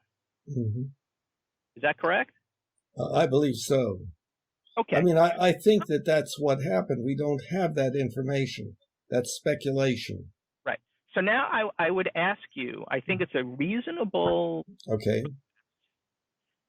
to ask you to substantiate how that is relevant to the future actions that caused Floyd's death, and how that is relevant to how we see this situation, how we judge whether Shonovan's actions in the death of Floyd were inappropriate or appropriate. How exactly is this related? Okay.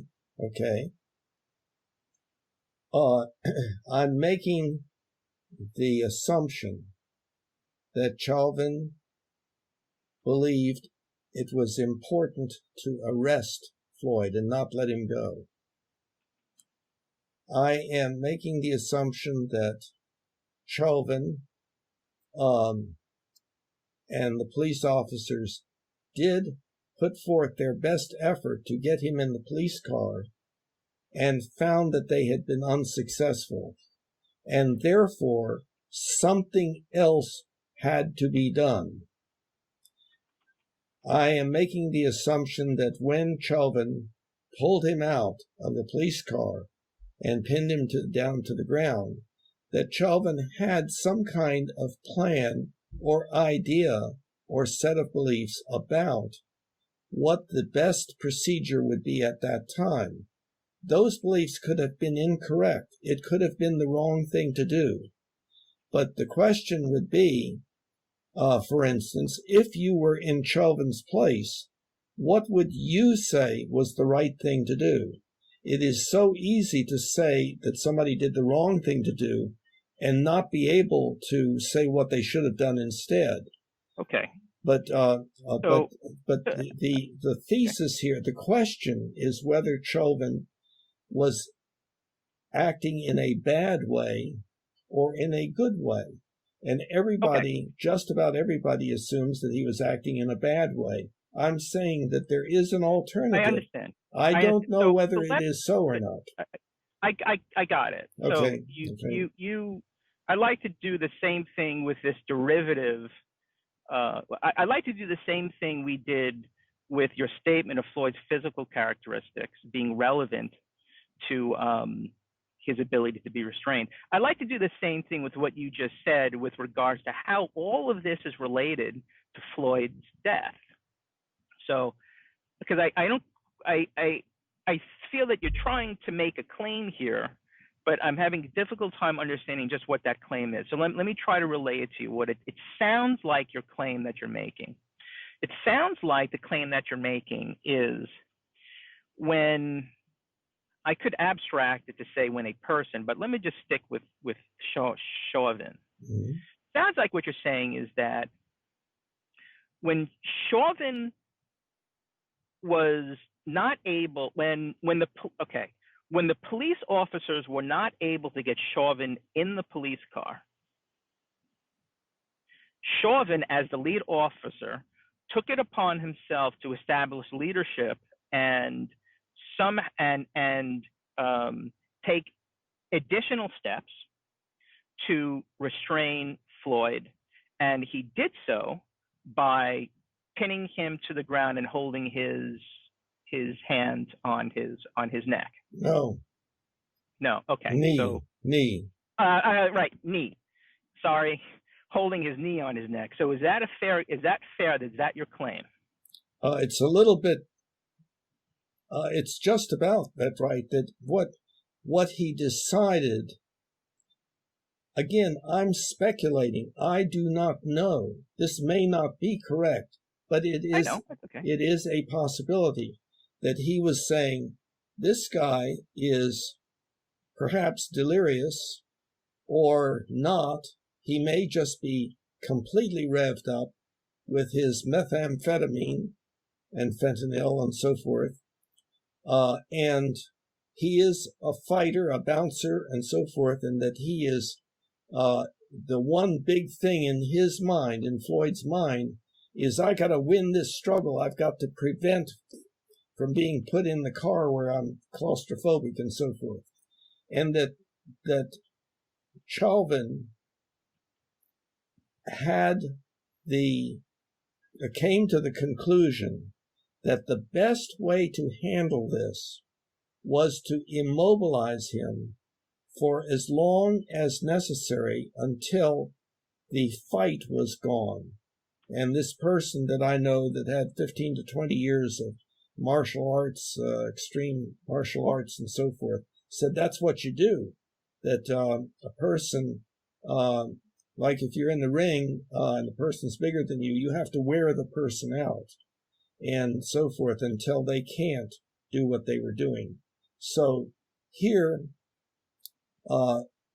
Chauvin and the other two police officers at Chauvin's direction pinned him down and could feel him moving or struggling, could feel whether he was still in the state of mind that he was in when they were trying to get him into the police car and when they pulled him out, that it was continuing to go on.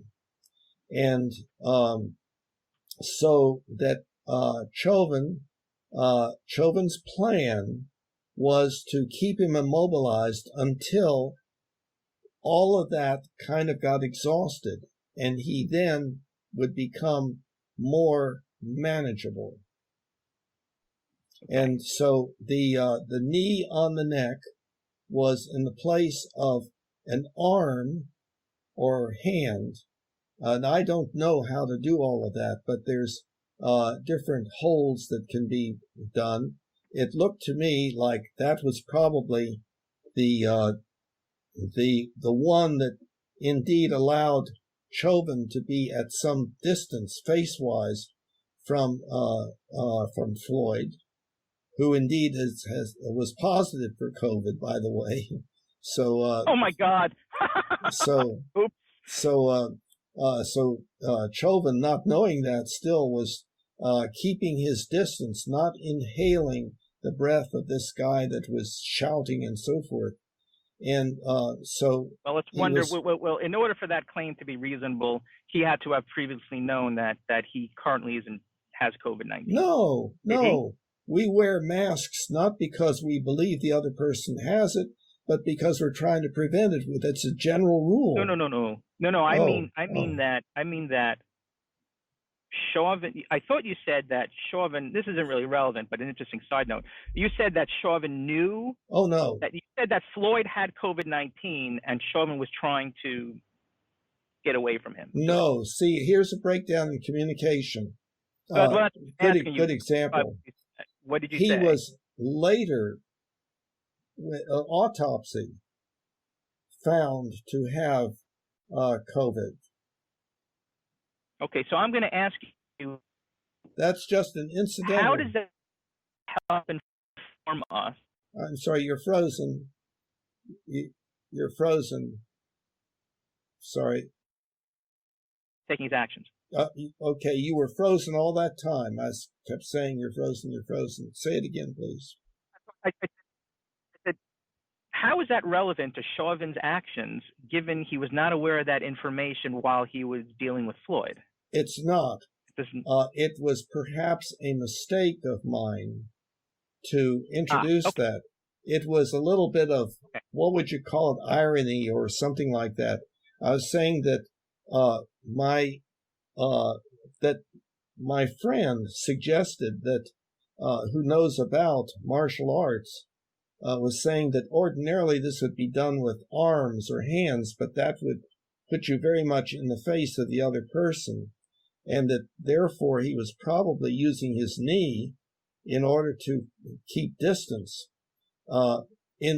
as just a precaution that should be used. And lo and behold, it may have been a good one in that he was COVID positive.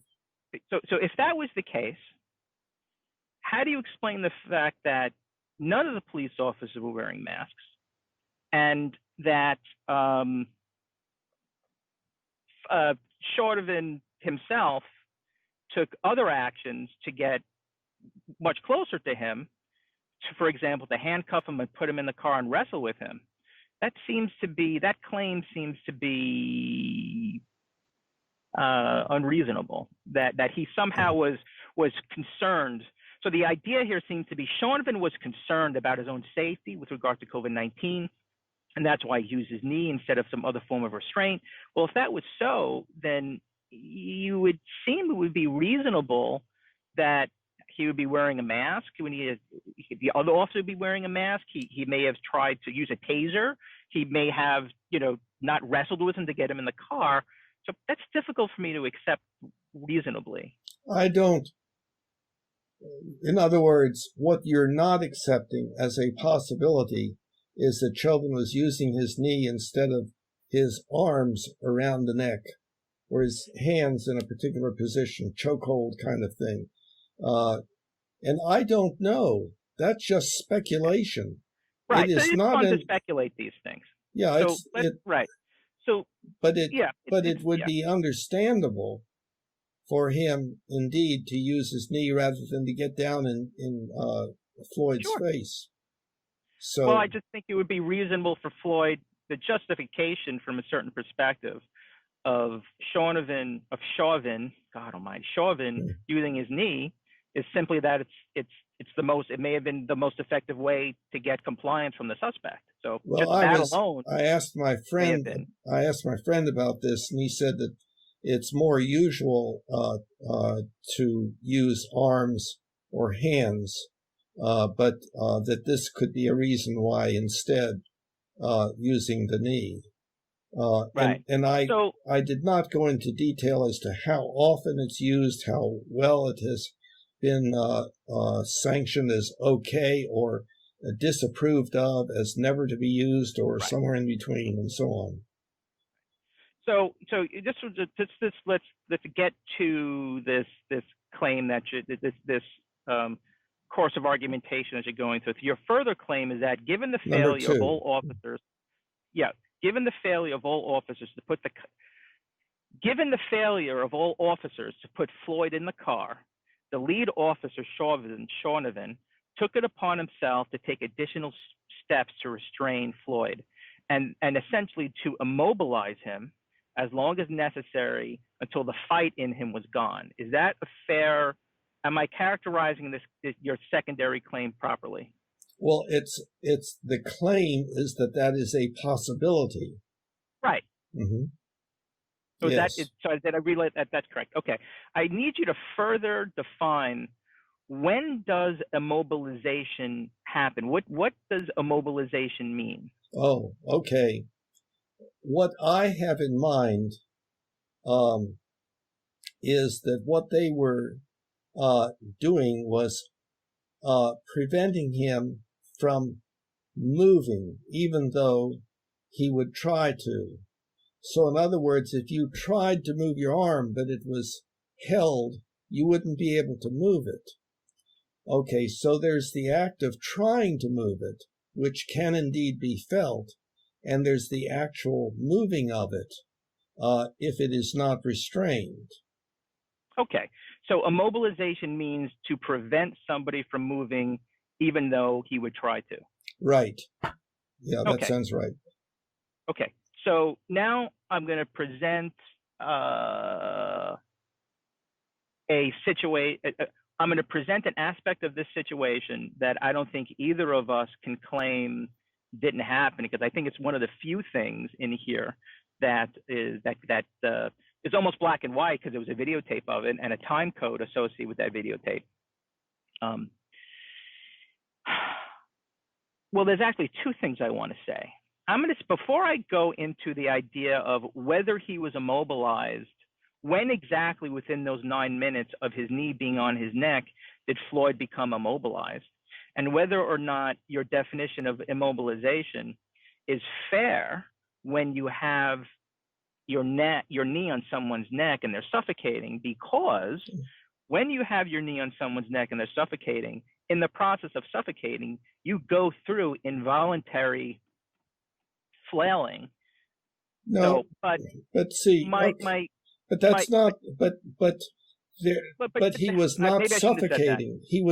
There was no evidence he was suffocating. He was saying, "I can't breathe." He said that before he was ever pinned.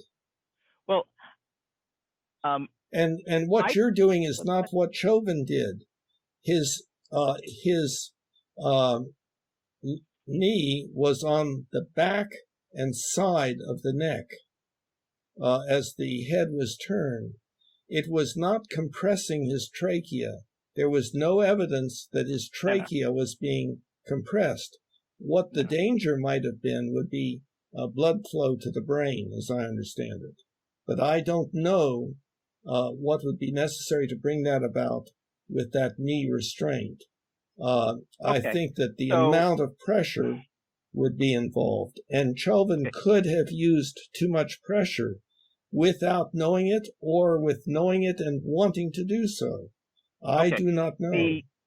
The listed cause of death was asphyxiation. So the first report that came out was that asphyxiation was not the cause of death. And then there was outcry and everything. And I think the second an additional statement was put on that that made it look more like murder, but not asphyxiation. There was no evidence of asphyxiation. Now, the family hired somebody, and they came up with an alternative report that I have not seen, and I don't know what is in it. But I know that there would be, it would be hard to imagine that if you were a pathologist and were hired by a family with this tremendous need to see this as a killing, and that the point was that it needed to be established that Chauvin was guilty, it would be hard not to give some bias in that direction.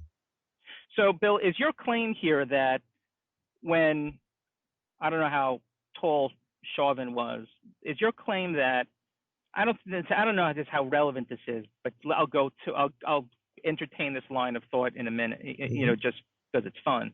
So is your claim that a person aggressively putting their knee on somebody's neck, maybe applying at least 75 pounds on somebody's neck, is not going to, over 9 minutes, is not going to involuntarily cause the person to resist? Is that your claim? No, I don't understand that.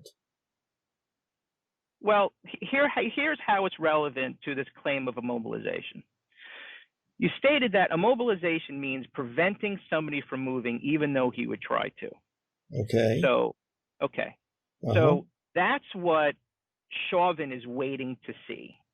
Well, no, he's bringing it about. Well, yeah, he's bringing it about. He's standing on this guy's neck and he's waiting for him to become immobilized, right? No, that's not. Okay, that's so not. Then what's no, the claim? He is not standing on the neck. Oh, God. He is. He has his neck. Hold on. He is not standing. He's holding the neck down in a neck restraint with his knee. With his knee, while two other officers are holding down his trunk and his legs to immobilize him. The three of them. Right. Okay. So is your claim that when somebody has their knee applying pressure on somebody's neck for 9 minutes? What part of the neck? This part. No, that's not where it was. Wherever the person's neck, here, in the front, wherever it is. It was on the back, and side. Right. Okay. Here, like I said, whether it's here,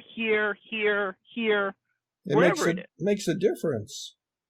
I'm not saying it makes a difference. Of course, it makes a difference. If your neck is being held down from the front, you will probably demonstrate resistance within seconds. If it's held from the side or the back, asphyxia. No. I meant resistance. If your neck is being putting pressure on, within a matter of seconds, nobody can control their reaction to resist. It's just going to happen. So of course it's going to make a difference. He was already resisting. Bill. The idea was to immobilize so that he would stop resisting. I don't want to have this conversation anymore. Wait a minute. Don't give up on me. I'm not following what you're saying here. It does not sound right. So try to clarify a little bit more. You made the statement that where you inflict pressure on the person's neck matters. Yes. And I said, I agree. If you put pressure on the person's directly... You do agree or disagree? Which? Yes, agree. If that person puts pressure, I agree. If that person receives pressure directly on the trachea, they're going to demonstrate resistance to being immobilized. They're going to continue to move within seconds. If the pressure is on the side of the neck, it may take a little bit longer. If it's on the back of a neck in a certain part, it may not happen at all. But the idea that the police officer is looking for immobilization, and I would like to investigate a little bit more. The idea that the police officer was looking for immobilization while his knee was putting pressure on this guy's neck would seem to, I guess my point is, putting pressure on this guy's neck would entice him to almost involuntarily resist. So that whole question of immobilization. Can I respond? Yeah. Go ahead. The way that you stated that, it was as if resistance appeared upon the placement of the knee on the neck. But the resistance, resistance was already there. And what I believe the assumption was, though I'm not sure, is that if he was immobilized, head, body, and legs and arms immobilized, he would eventually give up the struggling, the fight. The fight would go out of him. And that's somebody else's who has done martial arts for 15 to 20 minutes agrees with. Well, I taught martial arts for a long time too, and whether it's jujitsu or kung fu or Wing Chun, somebody who's a fighter in Wing Chun or kung fu, there are no grappling moves. They wouldn't be qualified to really state what it takes to restrain somebody. But that's a kind of a moot point. Okay. But I think what I'm starting to do here is, I think, come down to the nitty gritty of this whole question of whether or not Chauvin's actions were right or wrong, and it's this idea of mobilization in 9 minutes and his other options that he had during those 9 minutes. So let's just start here. I'm going to ask you a question. Okay. Do you agree with the statement that I'm not saying whether it's intended, not intended, or kind of what it was. I'm just looking at this guy's actions. Do you agree with the claim that Chauvin's actions resulted in Floyd's death?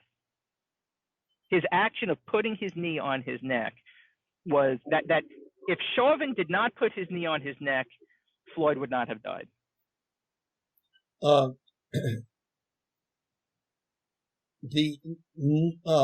I cannot agree with that. Death could have been, okay, we don't know really the cause of death. Now, here, one thing that is unclear in my mind is when the heart stopped beating. There was a loss of consciousness which was detected.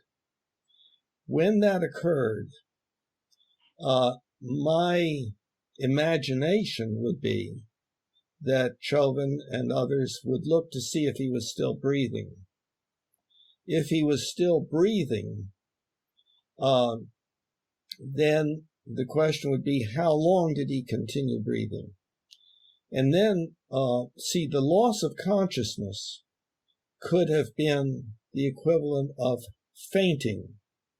It could have been the equivalent of some people during a panic attack will faint. It could have been a cardiac arrhythmia. The cardiac arrhythmia could be on the basis of multiple things. He had coronary artery disease, he had hypertension, and here he was on methamphetamine and also fentanyl. and possibly crashing, during which some people on fentanyl, as I understand it, can crash into, indeed, death. So very unclear. So I don't know, when he lost consciousness, I don't know whether he was still breathing or not. I don't know whether he had a pulse or not. And I don't know when the breathing stopped, and I don't know when the pulse actually disappeared. In other words, when there was an actual cardiac arrest. I don't know. I can imagine that either way, that Chauvin was paying attention to whether he was breathing or not, despite being unconscious. Whether or not Chauvin did note visually a pulsation in the neck, or had actually felt some kind of pulsation or did not. When it was concluded that there was no pulse, and remember, this was all in a situation in which there were all these people around, or some people around, who were saying, he can't breathe, and take his pulse, and so forth. So it's not as if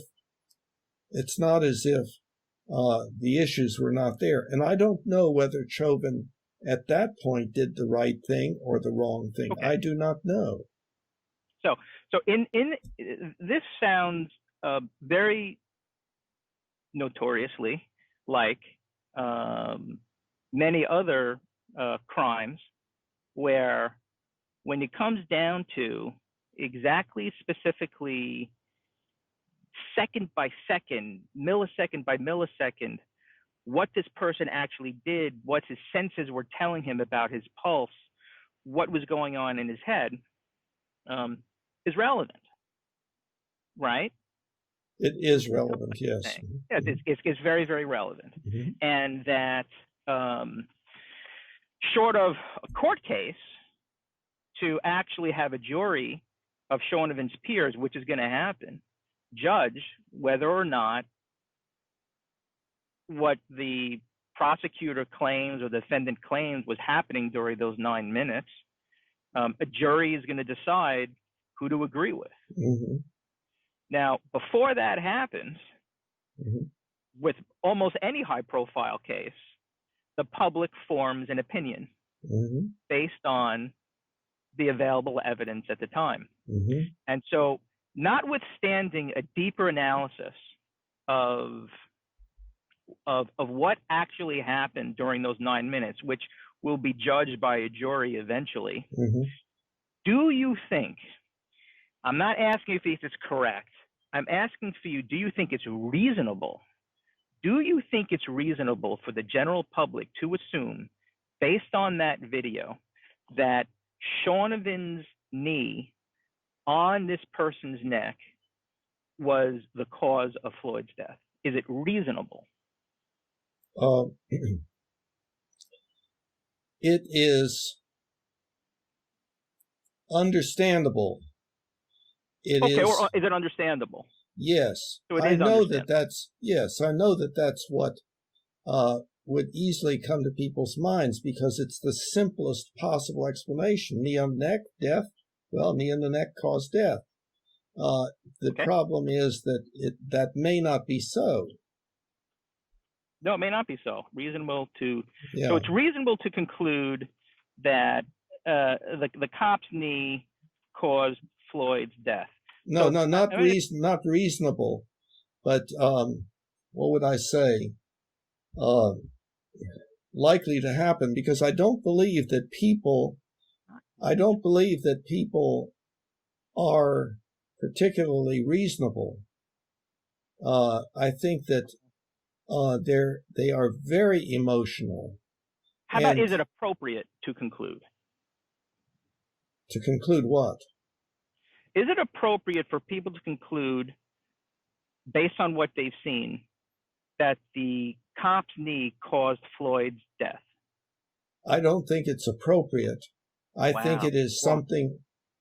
I think that it is something that could easily be imagined, I imagined it also when I first saw, the initial information coming and so forth. And then when the idea that there are white bad cops killing poor black individuals is so rampant, then this becomes, here's another example. That's understandable. That does not mean that we humans, the things that we just naturally do, are always optimal. We do a lot of stuff that is natural that really we should ethically inhibit. Okay. See, now I think we're starting to transition to the real issue. And in fact, if I was arguing for or against judging Shaunovan actions guilty or innocent, I would actually be talking in a much, much larger context. I mean, like hundreds and hundreds of years context for why it's appropriate to consider Chauvin's need to have caused Floyd's death. But however, I'm interested in you substantiating it a little further if you can. Why is that inappropriate? I mean, because it's not the only possibility. He could have had a cardiac arrest while the handcuffs are being placed on him. Did that mean that placing the handcuffs on him caused his death? No, but you are. I mean, I don't need to, this is going to sound like a fallacy, and it probably is. So I'm going to try not to use it. But let me see if I can make one that's more reasonable, a reasonable refute to that. Let me make this statement. In the absence of evidence of what actually really happened, I believe it's reasonable and incumbent to start speculating on a likelihood. And in doing so, we need to consider each one of the possibilities and ask ourselves, what's more likely? Is it more likely that this person, when he was being handcuffed, had a spontaneous heart attack and he was somehow remained alive for, I don't know, X amount of minutes and was able to still talk and all these kinds? It took this guy in my example there, I was not considering this to be the Floyd situation. I was just saying in general. In general, in other words, just because you're doing something to an individual and the individual drops dead does not mean that you killed the individual. No, but again, well, I could also make this statement. I mean, if you really want to get out there with this, I can make the statement that if I shoot my wife in the chest, well, she may have had a heart attack before I shot her. And, maybe she really didn't die of the heart. I mean, we're looking at likelihood. Right. That's right. So let's, if we look at each one of the possible scenarios, reasonable, that could have been complicit in Floyd's death, which one complicit in Floyd's death? Which one is most likely? Okay. And your statement is not that he had his knee on his neck for 9 minutes. No. Is your claim? No, when you say complicit, it may have been that there were 5 things that led to the stopping of the heart. One would be from the coronary artery disease, causing some limitation of blood flow to a part of the heart. There could be the problem of hypertension, producing some rupture of a coronary artery that apparently was not found. There was not evidence of that. But I don't know. So that's not reasonable. I don't know whether but that could be on the list. There's also the the crashing from fentanyl and the crashing from methamphetamine in the context of being on fentanyl. There was the emotional state of anxiety related to claustrophobia, related to the threat of being put in the police car and everything else that would go with that, and so forth. There is the You're still forgetting a very important one. there is also. the possibility. Continue. There's the possibility of some reduced blood flow. Well, let's see, heart stopping.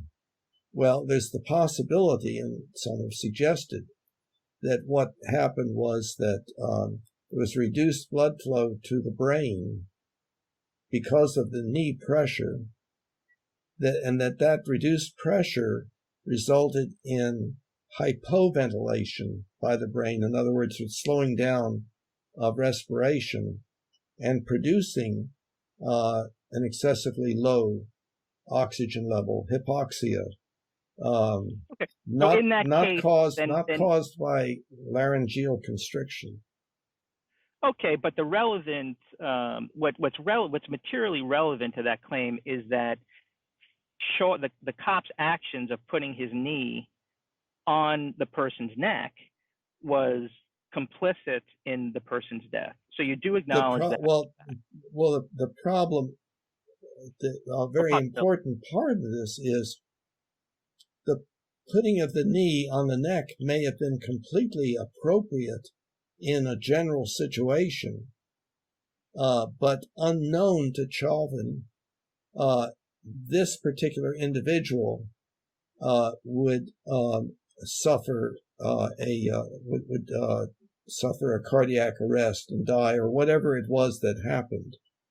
I don't think that it is something that Chauvin could predict, and furthermore, Chauvin's idea seemed to be, well, may have been, and in my mind, it seems somewhat likely that what he was looking for was complete mobilization to the point where Floyd actually gave up and stopped his struggling, whereupon his blood pressure would start coming down, and then and heart rate coming down and so forth, when maybe the fentanyl and the crashing of methamphetamine and everything may have produced the situation of cardiac arrest. I don't know. Right. There are all those. Okay. But as far as Chauvin being able to say, oh, this guy is in danger of dying, I had better not put my knee on his neck, I doubt that at all went through Chauvin's mind, or would go through most anybody's mind at that point, I would think. Okay, so let's examine that for a minute. Okay. Because I think this is pertinent. Okay. Because I think we're continuing to distill the argument. And I think the core argument seems to be that Chauvin did not realize the possibility of death, and that if he did, he would have taken his knee off his neck, and the whole thing would have turned out differently. So is that ultimately the distillation of your claim, that that's a possibility? A possibility, yes. I find it hard to imagine that Chauvin was thinking, now maybe this will kill him, and that'll be good, with everybody watching him and videotaping him and so forth.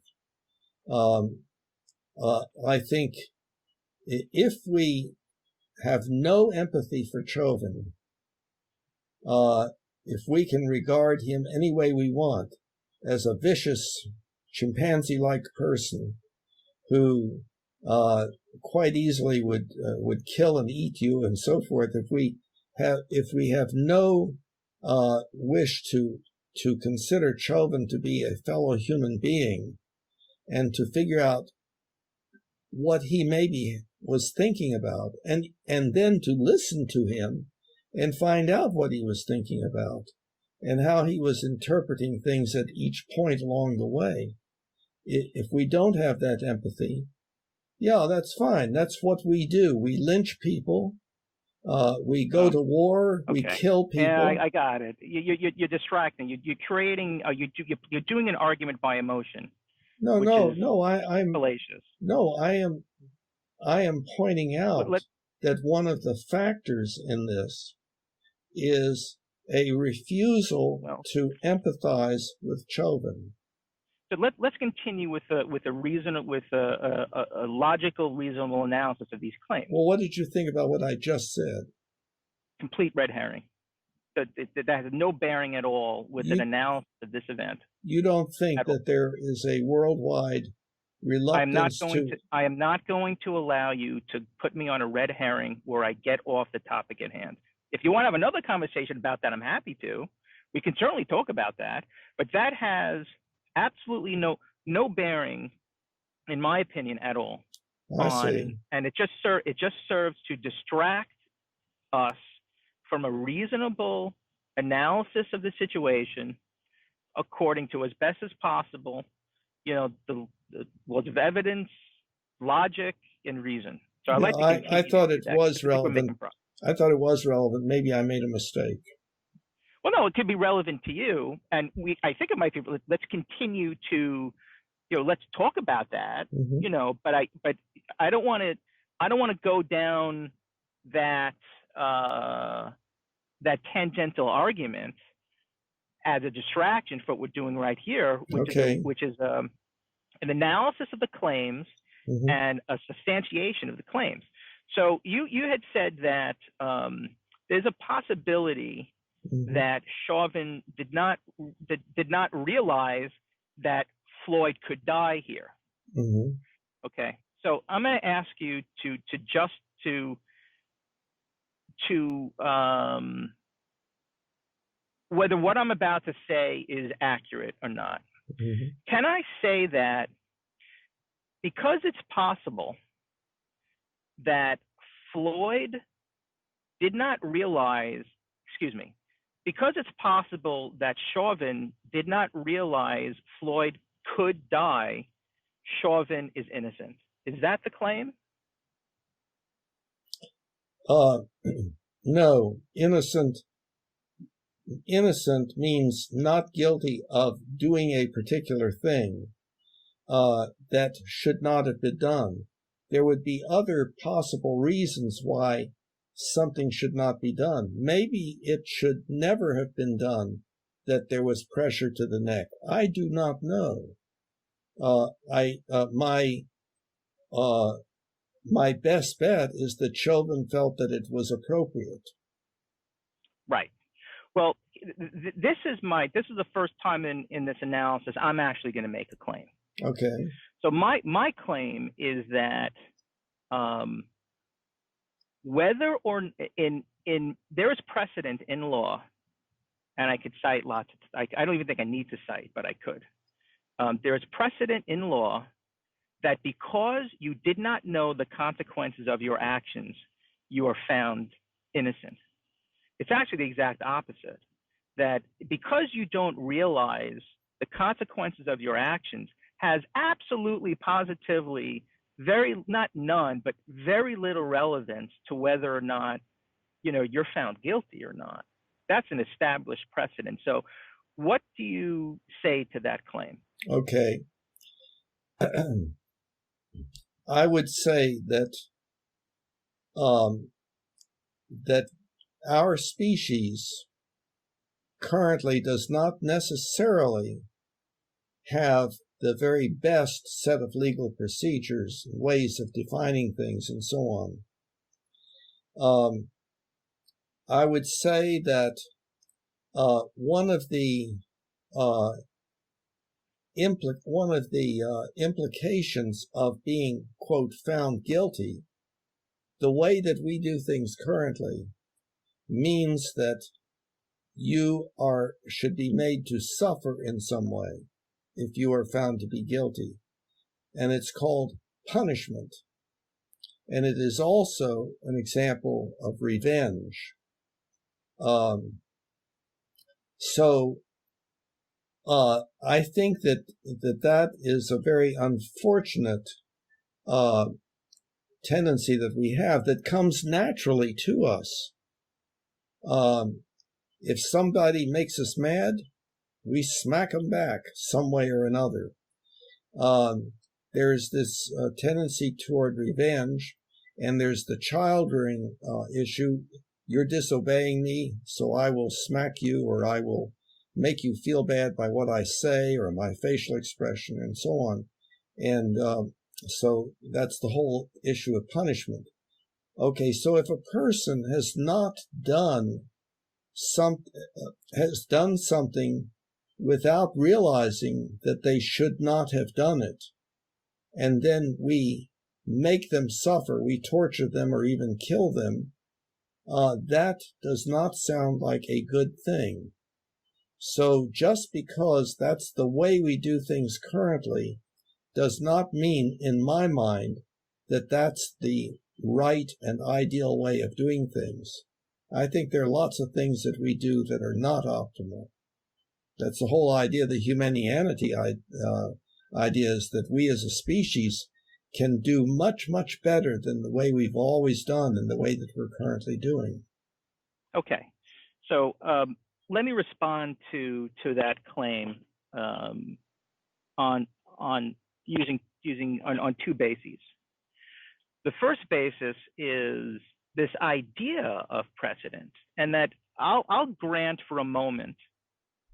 I'm going to refute it in a minute, but for now, I'm going to grant the. I'm going to agree, and I'm going to grant.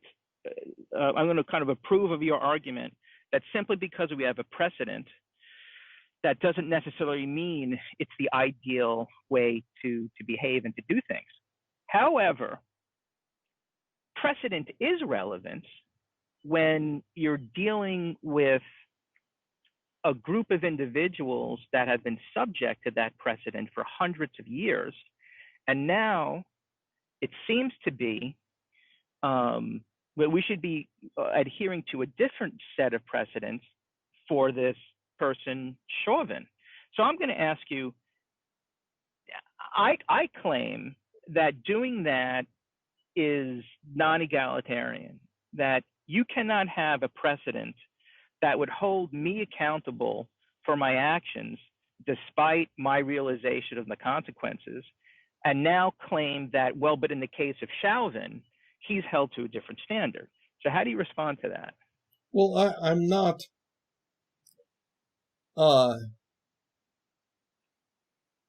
I am not saying that in Chauvin's case we give up this tendency to get punishment and revenge, etc., etc. I'm not saying that at all. Okay. I'm saying that what we claim that we value, I believe, should be implemented in this case.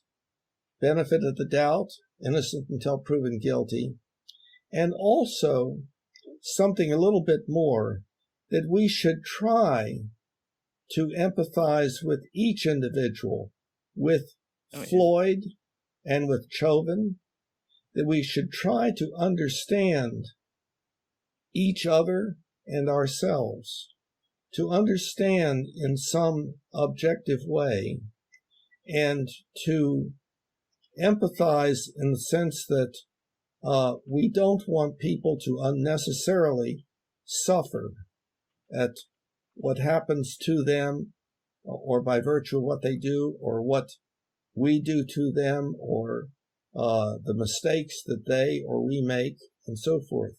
In other words, I'm for reduced suffering. I'm for reduced pain, suffering, disability, and early death.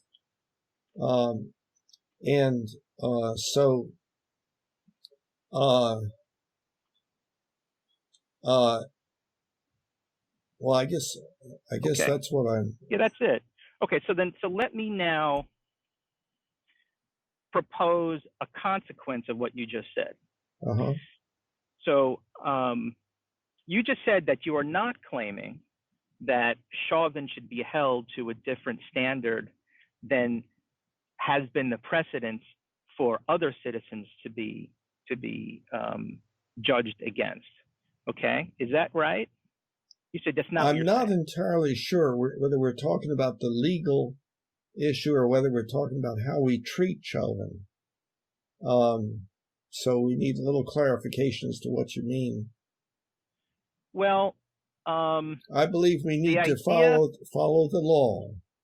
right? So the idea, when I said that, there's even more than a legal precedent, and I could argue the idea of punishment goes beyond, and the usefulness of punishment goes beyond just whether somebody's guilty or deserving of the consequences or not. But that all is, I don't know exactly what that means, but see, yeah, that's a whole other conversation that's tangentially relevant. I don't want to go get past that. But what I am okay. what I'm saying that is that your statement that what's at issue here is the relevance of somebody realizing the consequences of their actions in their culpability and their guilt with regards to the consequences. Yeah, listen, I need to interrupt. You got to go?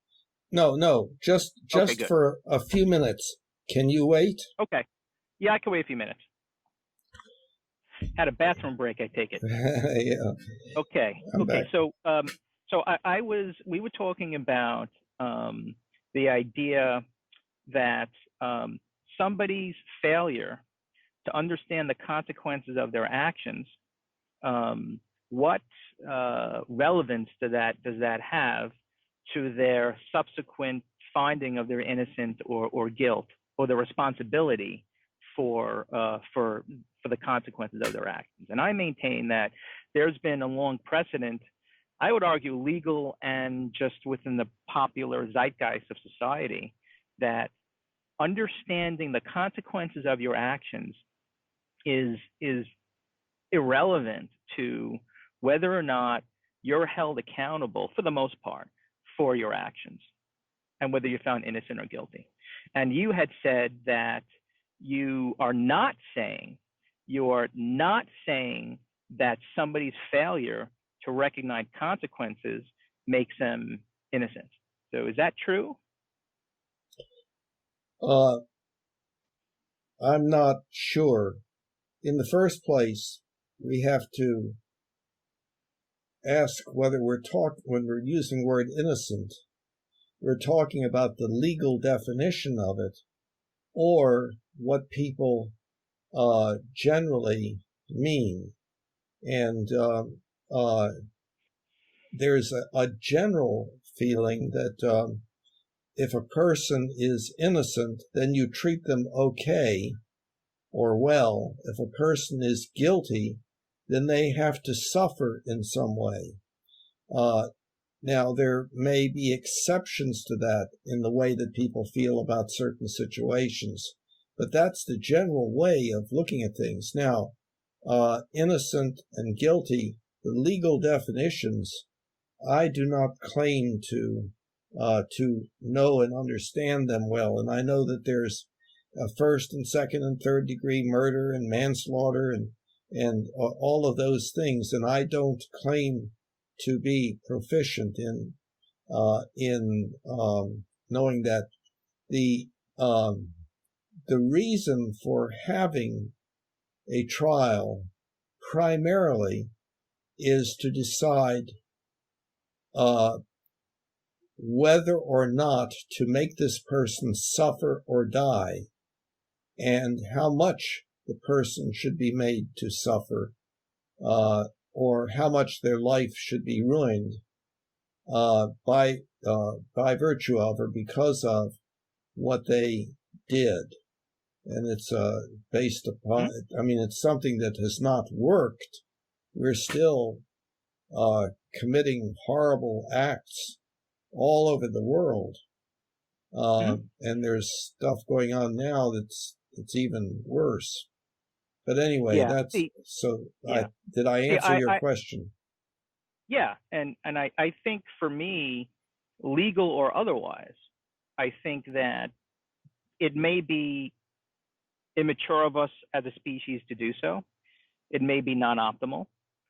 It may be incorrect. It may be counterproductive. It may even eventually cause the demise of our entire species.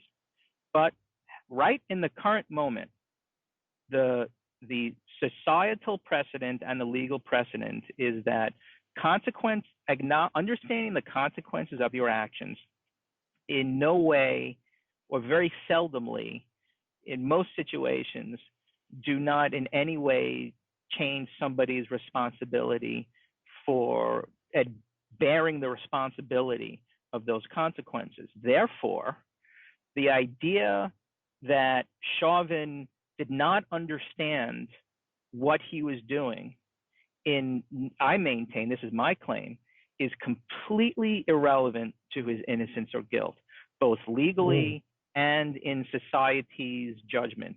And I say that in great part because I want Chauvin to be treated the same way that I would be treated, and my wife would be treated, and my daughter would be treated, and you would be treated, and every other citizen would be treated by society and law. That Chauvin's a citizen, whether or not he's a cop, and he's no better or worse than the rest of us. And he should be treated according to the same societal and legal precedents that we all are. Mm-hmm. And I maintain, whether or not it's accurate, good or otherwise, that's the precedent. Mm-hmm. So what's your response to that claim? Well, I think I agree with you. See, there's one part of this that is, at this point, as far as I know, impossible for us to determine, and that is whether Chauvin, having his knee on Floyd's neck, had anything to do with his death. There's even the possibility, though I don't have that in my mind as being probable, that actually his doing that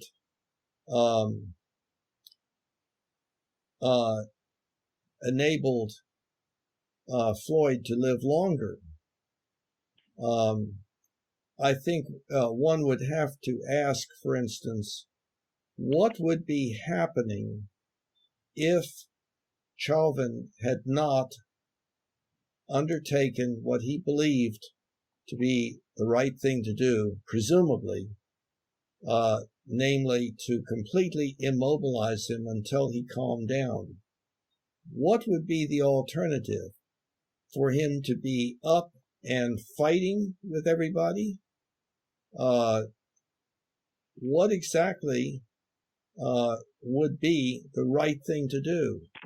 And I think that if nobody can come up with something that was obviously the right thing to do, and Chauvin felt that this was the right thing to do, and it was a rationale that was understandable,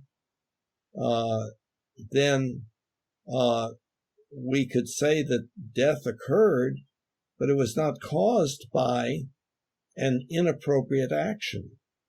But on the other hand, the action may have been inappropriate. Maybe there was something better to done. Maybe they should have kept him standing and pinned against the side of the police car instead of being on his abdomen. So I don't know. Well, let's take a look at that, because that goes to the other claim I have against your statement that, of the relevance, really, of Chauvin's understanding of the consequences of his actions. What about in that Floyd would die? So let's go into that. But what about I just said? Do you agree with? I'm going into that. I don't. I'm going to explain why. Okay. But I just want to say, before I go into that, what I believe I just showed, which is that failure to anticipate consequences is not relevant to someone's innocence or guilt legally or in the view of society, and that's the precedent. That ends the whole discussion right there. That to have any further discussion of what was going on and what his options were is irrelevant. But let's do so anyway. But I'm not sure that that's that that's so. I do not know, but I'm making the assumption that the legal system and the jury system and everything says, well, if the person did not intend to do such and such, and death did not occur specifically because of that, well, let's say if the person did not intend to do it, did not know that they were doing wrong, that they thought they were doing the right thing, that we would therefore not punish them. We would find them not guilty by reason of not insanity, but by that they I think there's a term, but it's not coming to mind. So at any rate, I think you're talking about a crime of passion, but no. Crime of passion means that you're emotionally caught up in the moment and not able to thoroughly analyze and think about the consequences of your actions. No, I wasn't referring to that. No, you weren't talking about that? Okay. No. So I'm not saying, again, I'm not saying... in that situation, one would be acting according to one's emotions to do something that one would otherwise know was the wrong thing to do. That's different than simply not knowing that people make mistakes. They take a pill that actually turns out to be rat poison, and they didn't know it, and it causes their death. Right. But that doesn't mean that they killed themselves. Right. So, but I'm not refuting the idea that it's wrong, it's self-destructive of the species, we shouldn't do it. That's not what I'm claiming. What I'm claiming is that the legal and societal precedent in the United States, and in fact, I think most governments in the world, I think all governments, is that failure to anticipate consequences is not relevant to a suspect's innocence or guilt. Would you agree? Not that it's right or wrong, but that's the legal and societal precedent. That's the rules that we all agree. That's the rules that are in place. I'm not sure that is so. You may be correct. I do not know. I'm not that familiar with the legal definitions and reasoning that is used. But I think there is a tendency to say, well, if he didn't know he was doing wrong, then we shouldn't torture and kill him. We shouldn't. We're not talking about torturing and killing. We're talking about holding somebody responsible. Well, what does that mean? What is that holding responsible? What does that mean? It could mean going to jail. Isn't that torture? No. That's definitely torture. Oh, I would be made. That would be suffering. Okay. Yeah. Well, suffering. Well, intentionally causing prolonged suffering. Isn't that torture? To claim that going to jail and being, fed and being subject to a violent environment and having a place to sleep is in any way synonymous with being electrocuted, being whipped, having your back broken for weeks and weeks and weeks. Is absolutely not the same. One is torture, one is jail. So that claim is really, I think, hard to justify. They're both suffering. Yes, I agree. But they're not torture. I agree that it is not a customary use of the word, but the person in jail is prevented from interacting with others to a great extent and is deprived of interaction with those people that mean the most to him or her. And so we cause suffering to that individual and probably others. Well, and the question of whether or not that's appropriate or optimal is kind of not relevant to what I'm saying. Okay. What I am saying is that the precedent. So with that, let me take some examples. Okay. If I am driving and somebody runs out in front of my car, I hit them and I kill them. Okay, there's some maybe limitation on my ability to be held criminally liable, but civilly, I can absolutely be sued for a whole variety. The standards of being sued, that's first and foremost. You mean Second, successfully sued? Even forget successfully or not, I could be sued. Well, anybody, or not. anybody can charge anybody. What's important is the precedent. That's the relevant term I'm talking about. Okay. What's relevant to Shonovan is that he gets treated according to the same standards that I get treated to, even if those standards are inappropriate. It's not appropriate to treat Shonovan with a different set of standards than I would be, simply because he's a cop and he didn't know what he did. Well, yes, it kind of, I feel bad for him. Shit, man, that sucks. Like, you had no, if it's true he had no intent to kill this guy and he did anyway, shit, that sucks. Now you're probably going to go to jail, because failure to anticipate consequences in this country has no bearing on your innocence or guilt. That's just the way it is for me, and that's the way it's going to be for him. I'm not 100% sure about that. That does not sound right to me, and it seems that the legal process does indeed take a look at evidence as to what the person intended to do or what knowledge they had or things of that sort. If somebody runs out in front of your car and there's no way that you can avoid hitting them, as far as you being pronounced guilty of manslaughter by car or whatever, I'm assuming the legal system would say that no, you were not guilty. But I don't know the details of all of that.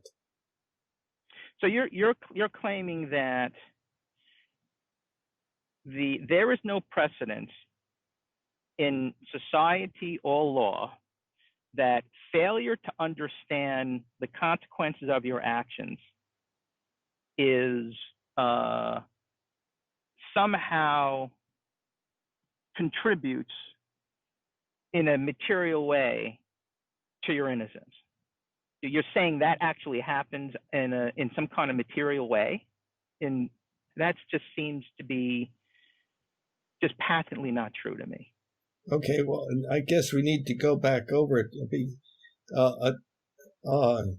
There's a terminology issue, I think, also. So can you reproduce exactly what you said as close as possible?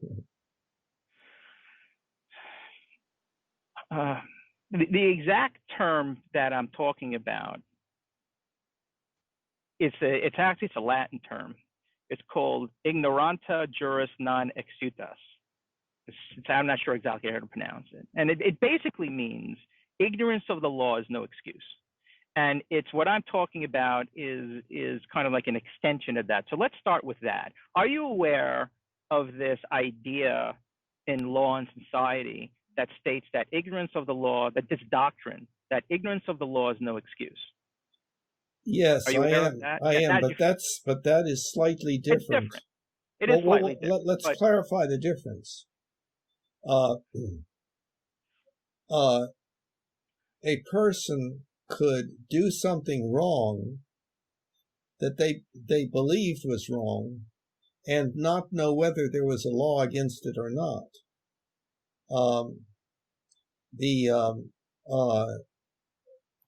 Also, if a person did something and was totally unaware that it was not supposed to be done according to the law,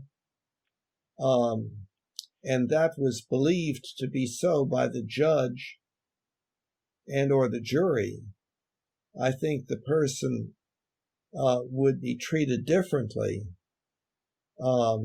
It would depend upon whether people indeed had some empathy for this individual and wanted to treat people kindly or not? I gotta go, unfortunately. I have a few Uh, more minutes. Let me continue down this path.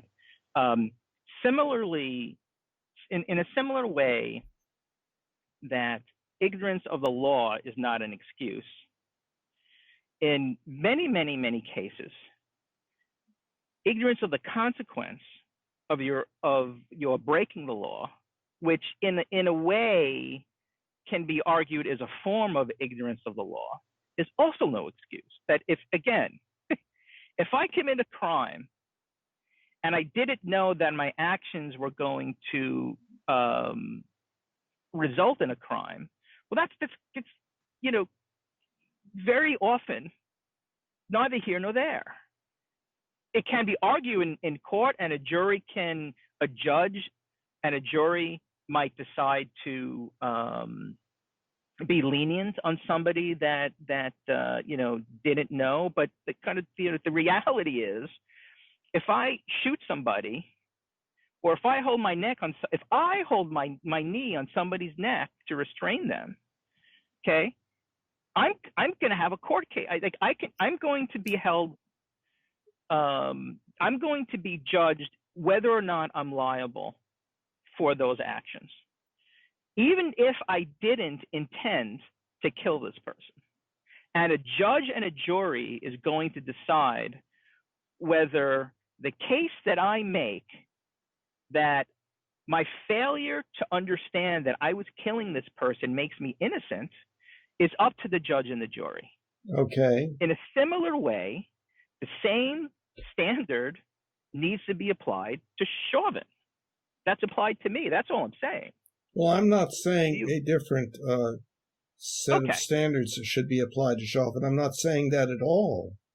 I'm talking about something much more difficult, and that is the ethics that you and I and everybody else go by with regard to how we treat other individuals.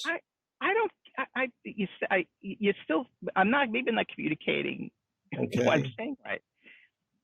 I don't care what the ethics are. In fact, I object to all of a sudden now, let's just say, all of a sudden, the whole United States of America has a kumbaya moment and says, we now realize that the way we've been practicing and judging people for the past 400 years is inappropriate. And it's really true that failure to anticipate consequences of one's actions really makes a difference and then makes somebody innocent. I would even object to that, because what about all the probably millions of people who did suffer and were held to a different standard? You can't just now choose a different standard than's been the precedent, which is why the fact that it's ethical or not to treat Chauvin in this way, well, that's what happens. And he has to get treated the same way as the other millions of people throughout United States history and world history have been treated. I can see even on that basis, I disagree. can see that when I used the word ethical, it meant something slightly different to you than what I meant. So what in terms of whether it's right, whether holding somebody, what I interpret it to mean is whether it's right or wrong to hold somebody accountable for their actions if they did not anticipate the consequences of those actions. That's what I understood. Yeah, I did not mean that. What did you mean? Well, I was talking about something a little bit more general and vague. It's like my ethics meaning what we should and should not do. I have the ethical belief. Oh, so like your opinion. I see. No, I have the ethical belief that I should try to be kind to other people and to try to understand them and to try to make life better for other people. And so it bothers me to participate in something that is the opposite of that, and or is not consistent with that. but that's a different issue. And you're right. I think you're completely justified in doing that. But is it also appropriate? Can you also say that somebody else with a different ethical belief is appropriate on practicing a completely opposite set of behaviors than you are in this case? What you're talking about now is whether there is an objective foundation of ethics or not, such that a person can have a correct ethics or incorrect ethics, and whether you, Bill, believe that your ethics is correct and therefore somebody else's is incorrect. But I don't have that orientation toward ethics. Our ethics is our beliefs about what we should or should not do that are programmed into us by our culture, starting with our mother and or parents and so forth, and extending outward to the people that we interact with. And so we learn what we should and should not do, and it's drastically different in different cultures. Yeah. So I think that, I got to go. I go 7:30. I really need to stop. But so, it seems like we have two different sets of beliefs. I believe failure to anticipate consequences is not relevant to someone's innocence or guilt, and that's the societal and legal precedent, and that Chauvin should be held to the same standard of societal and legal precedent that everyone else has been and currently is. But I'm not in disagreement with that. I think there are parts of it that I don't know. If we're talking about what the law says, I don't have that kind of knowledge. Okay, so let's just stop right here, because this is really important. Okay. It logically follows that if you support the statement that failure to anticipate consequences is not relevant to someone's innocence or guilt, and that is the legal and societal precedent, then it seems to be very difficult for you to substantiate exactly how an analysis of what was going on in Chauvin's head with regards to his understanding of the consequences of his actions is in any way relevant. How do you respond to my claim I just made? Well, I think that the justice system does take that into consideration, and that there is a difference from individual to individual, charged individual to charged individual, found guilty, as to what the consequences will be upon having been found to be guilty, as to whether they are punished or not, or given a warning or not, or told that they have to engage in community service or not, or are told that they have to undergo some kind of psychotherapeutic or training program or not, and so forth. I think that there is some flexibility built into the legal system, and that's a good thing. I agree too, but I think that you are missing something. I think you're not acknowledging something you're saying, in that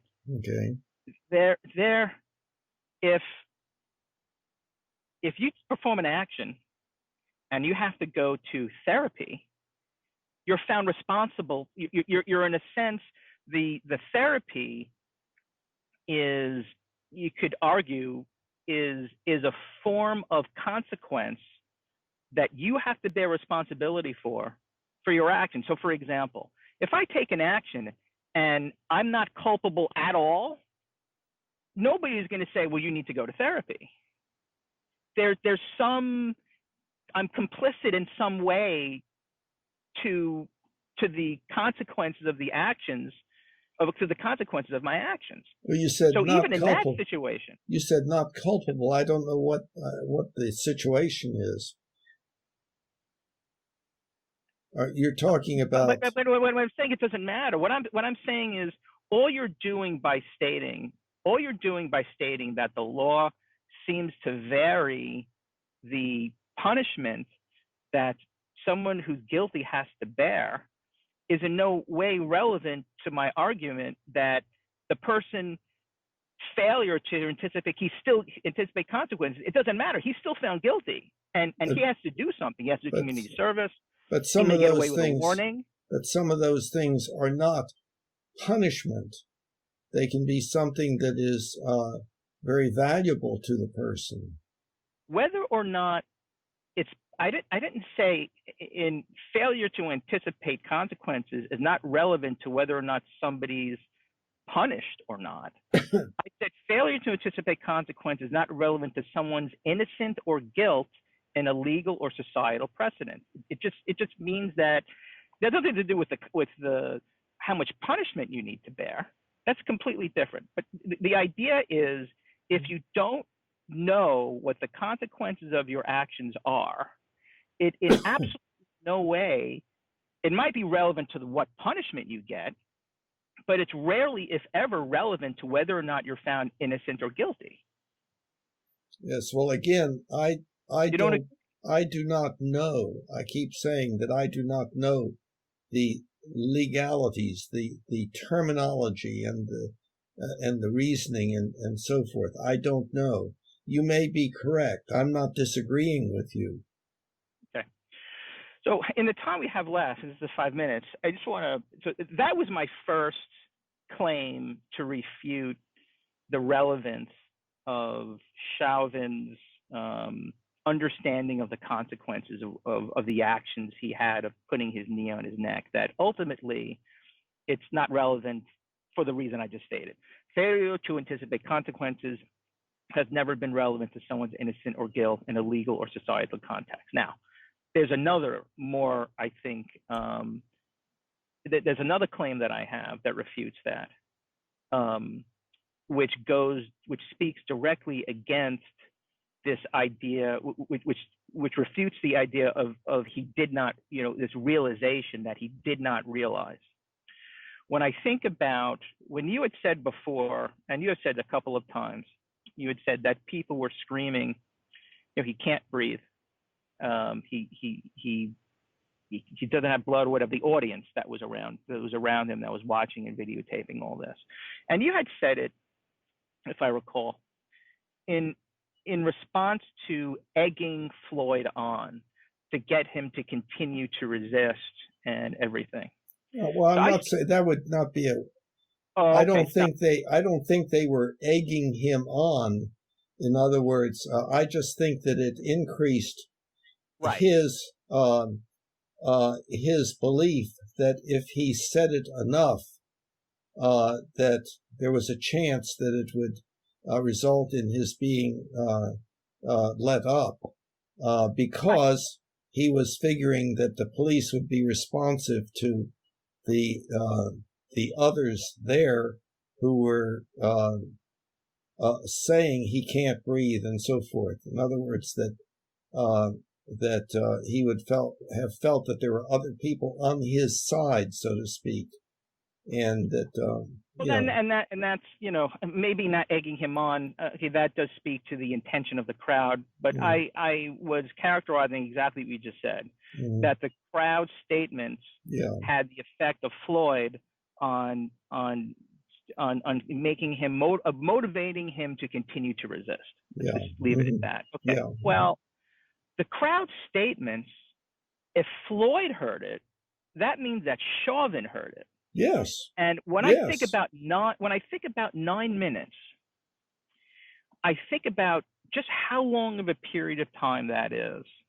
So I would claim that Chauvin, even if he was in a fog of war state, he was anxious, his heart was palpitating because he was fighting with this guy. Within 9 minutes, you have the ability to now calm down. No, wait. In the first place, we're not talking about 9 minutes. We're talking about whatever period of time it was until Floyd apparently became unconscious. That's not what I'm talking about. I'm talking about 9 minutes. But the situation changed at that point. The whole situation changed at that point. Well, I'm making the argument, so allow me to cite what I mean. Okay. So I'm claiming 9 minutes.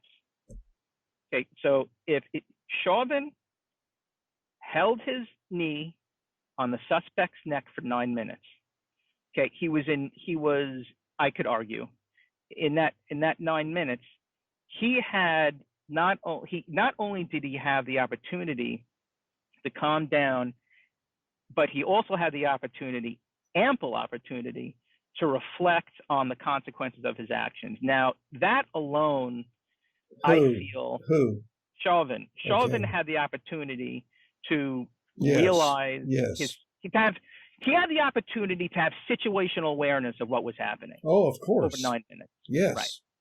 Moreover, you could so right then and there, I think it speaks against the likelihood that makes Chauvin. There's more evidence now, I feel, against Chauvin that he didn't anticipate the consequences of his actions because he didn't have a chance to think about what he was doing.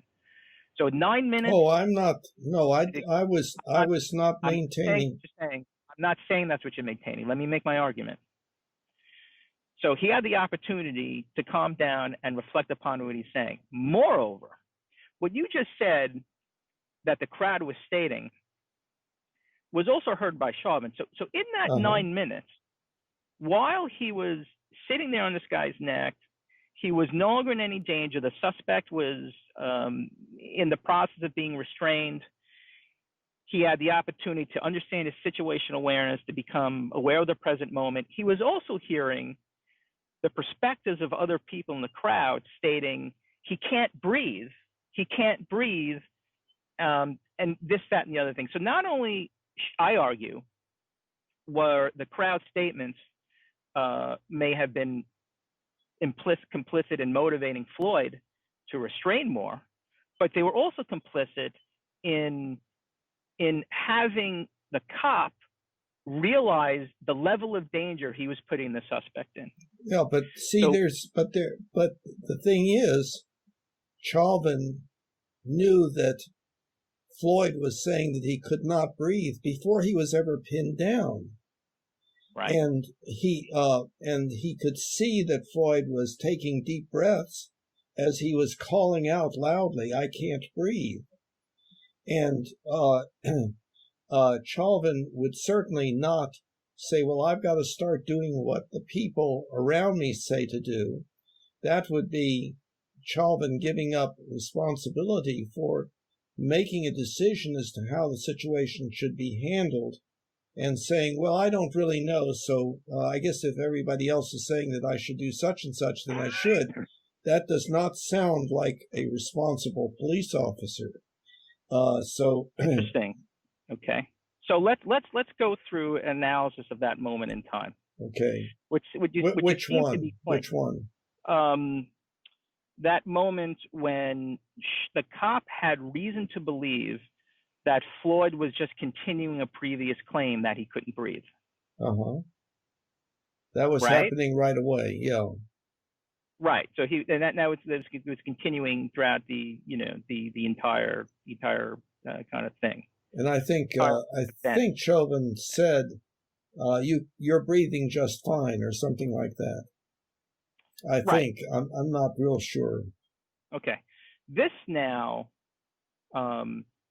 in my mind, makes Chauvin. This raises the seriousness of the charges against Chauvin quite considerably, because whereas before we could argue that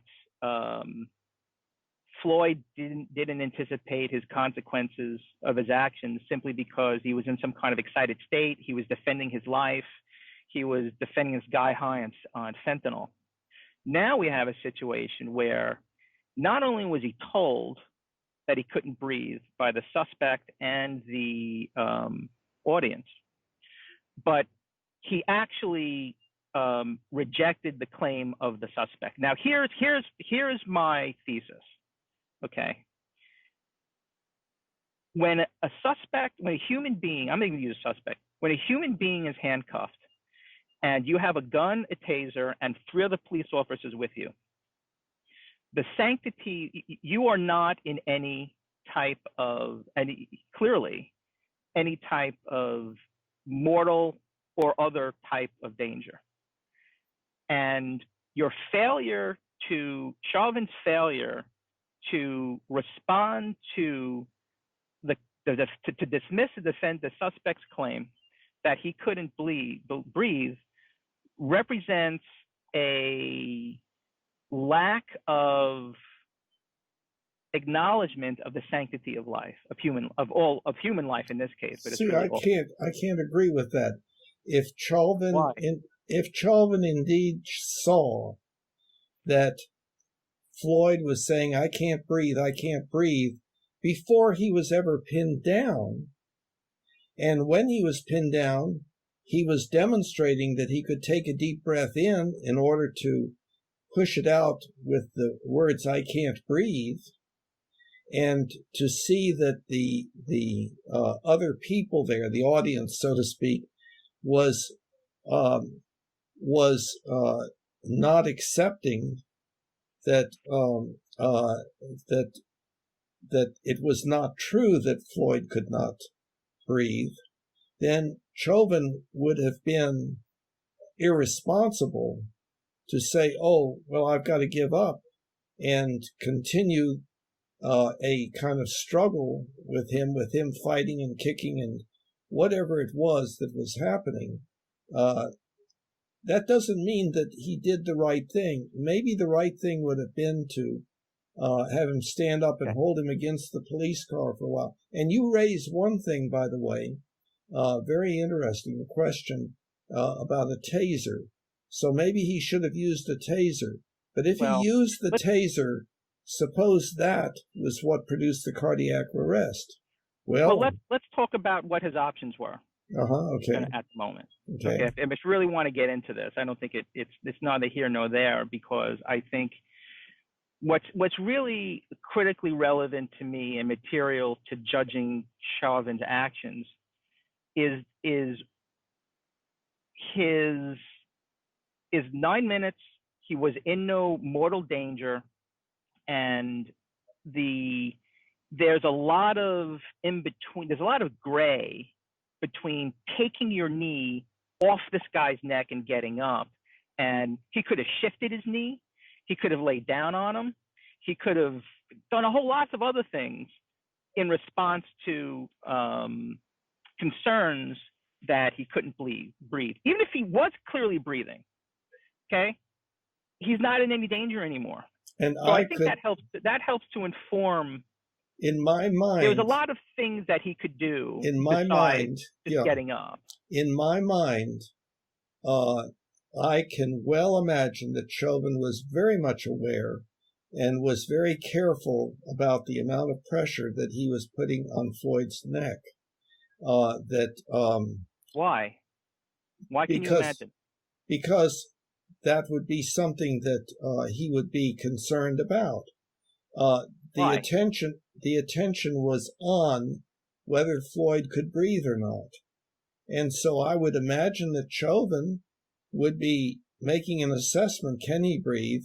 And I have to be careful how much pressure I'm putting. I've got to put just enough pressure to maintain the immobility, but not so much pressure that it's going to cause injury. I would assume that he would think that. I would like to understand what the basis of your assumption that Chauvin was this good guy that it's not an assumption. Cared. It's not an assumption. It's a possibility, and I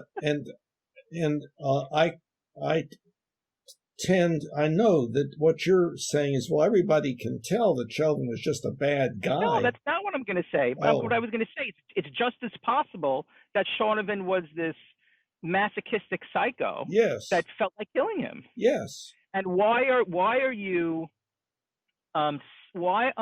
supporting what I see to be one claim disproportionate of another possibility? No, It's one possibility no, what I'm among doing, another. no, what I'm doing is in a situation where nobody, including yourself apparently, is considering the possibility that Chauvin was actually behaving responsibly and doing his best to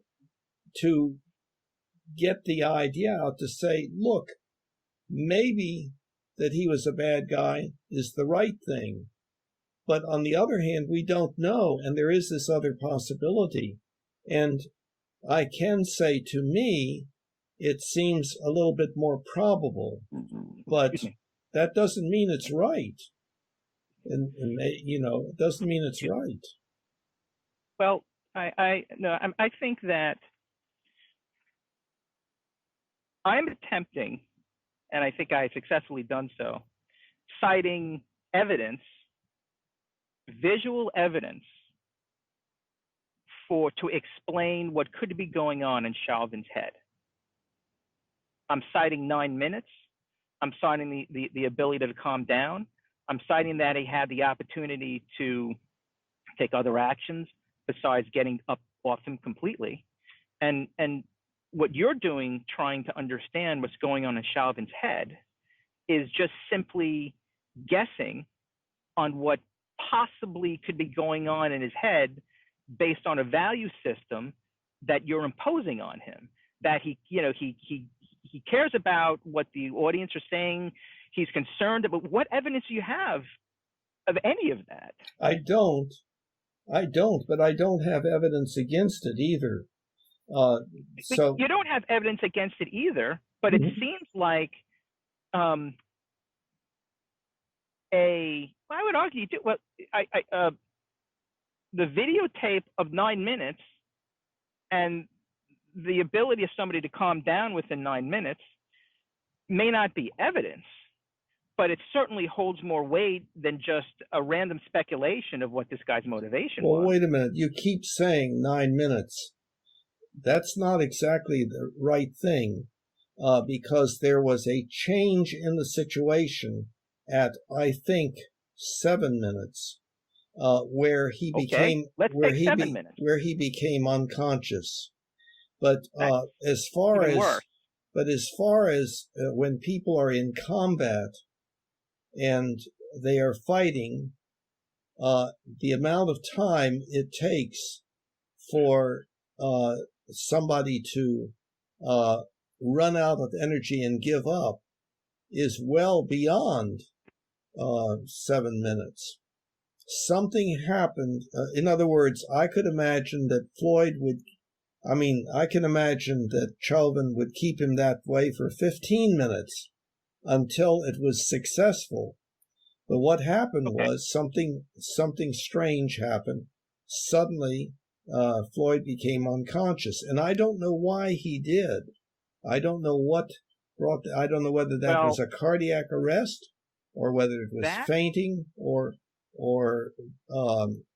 what it was. Well, what you just said, this has nothing to do with, I think, my claim. That's a separate claim. Okay. So now you're saying that Floyd was immobilized for 3 minutes, and he still had his knee on his neck. Now that's now, to me, that's even more evidence now. But see I just can't. But wait, I can't believe this line of reasoning you have, Bill. Mike, what I'm saying is that I think it's possible that Chauvin thought, I need to keep him immobilized until he is calmed down, whether it takes a half an hour or 15 minutes or whatever. Well, is somebody going unconscious after 7 minutes, does that constitute calming down? No, Mike, no. That's what I'm saying. At 7 minutes, something new happened, and there was a change at that point. And then that change means that the whole situation had to be evaluated, and Chauvin had to decide whether to keep him in that position or not, and why. And I don't know his reasoning about that, and I'm not here to say that he did the right thing or the wrong thing. I think that he needs to clarify why he did what he did. Well, I think here's, I gotta go. It's even 50 minutes afterwards. If I would have to characterize to somebody, like what your overall position here is, and kind of like, you can, you can kind of state the opposite. I think you have that you're not really holding a position, but based on how you're arguing and the sequence of logic that you're applying to understanding the situation is so biased in favor of the cops. It's almost unbelievable. No, the other otherwise, but I think the other side is fully represented. I am trying to say that there's another possibility that to me seems to have some probability. And of course I'm speaking for that. I could speak equally for both, but the idea. Oh, I see. Okay, I see what you're saying. I see what you're saying. So you're saying that you are siding with the underdog because you believe that everybody deserves a chance to be heard and understood, and Chauvin is not getting that chance. That sounds right. Yeah? Mm-hmm. Okay. I'm a little worried about the underdog, but I think I understand what you mean. I can understand your situation. You're knowing you, especially in your value system, why you'd want to do that. But you don't think I should. You don't think I should. No, I think you should, but I think that you should never. I think in defending somebody with an alternate narrative, you still have to evaluate that narrative against evidence, reason, and the rules of logic. Okay. And don't give yourself a little leeway because he's just not getting the due process that you feel he deserves. And I also think that you have to be really sensitive to who you're speaking to. For example, I'm going to use a really horrible example here, and it's probably not exactly synonymous, but I'm going to do it anyway just to make a point. If I was going to try to explain Hitler's actions in killing Jews, and I might have a basis with that in terms of his upbringing and what he experienced, and is he really culpable? And did he really understand what he was doing is wrong? Okay, but even if I had standing to do that, I would never say that to a Jew who survived the Holocaust, because I would argue it's just bad manners. It's not appropriate. It's more than bad manners. Firstly, if I was going to communicate to that Jew who survived the Holocaust an alternate narrative, I would do my best just to make sure their own defensiveness wouldn't get in the way of understanding what I'm trying to say. I would at the very least keep saying, show the alternate narrative at the same time. So if you're speaking to somebody, don't just show the narrative that this guy's the underdog, that this guy is not getting due process, this cop. Also show the narrative that this cop could be guilty, to show that you're not biased. Just like if I was talking to a Jew, I've said that over and over. You said, well, here's what I experienced you to do. You said that in a statement maybe 2 or 3 times, and then you went on for 3 hours giving the exact opposite, and it seemed like overall you give the impression that you're biased in favor of the police. That's the impression definitely I got. Well, I know that I can be characterized that way. I know that there is danger in expressing my viewpoint. I realize that. I feel like it is important to speak the truth and to get some ideas out that are valuable to our species. The idea of empathizing with those that have made mistakes, or that we at first feel there's no need to empathize with, and so on. That there's a whole bunch of stuff. In other words, this value system that I have. But again, you're portraying me like saying biased.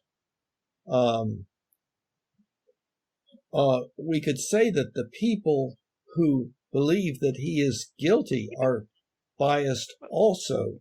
If what you mean, please let me finish. Yes, If what you mean that they have that belief that as to what is likely, then everybody is biased. So that's my what I'm taking is a very unpopular, obviously, unpopular position that there is the possibility that the vast majority of people are making a mistake. If there's a couple of things, if you're going to side and be biased and against the cops, then just come out and say it. And your narrative, by the way, is not atypical. It's the narrative that's on Fox News. It's the narrative that my dad has. My dad says the exact same narrative that you have. It's the narrative that most conservatives have. About this? Oh, absolutely. It's the narrative that a Fox comment, she made a whole YouTube video on it. And she went through everything you just went through. It's the same exact narrative. Can you send me that link? I'm sure. unfamiliar with it. I'll send it to you. Okay. So so that's kind of not. I have felt very alone. Yeah.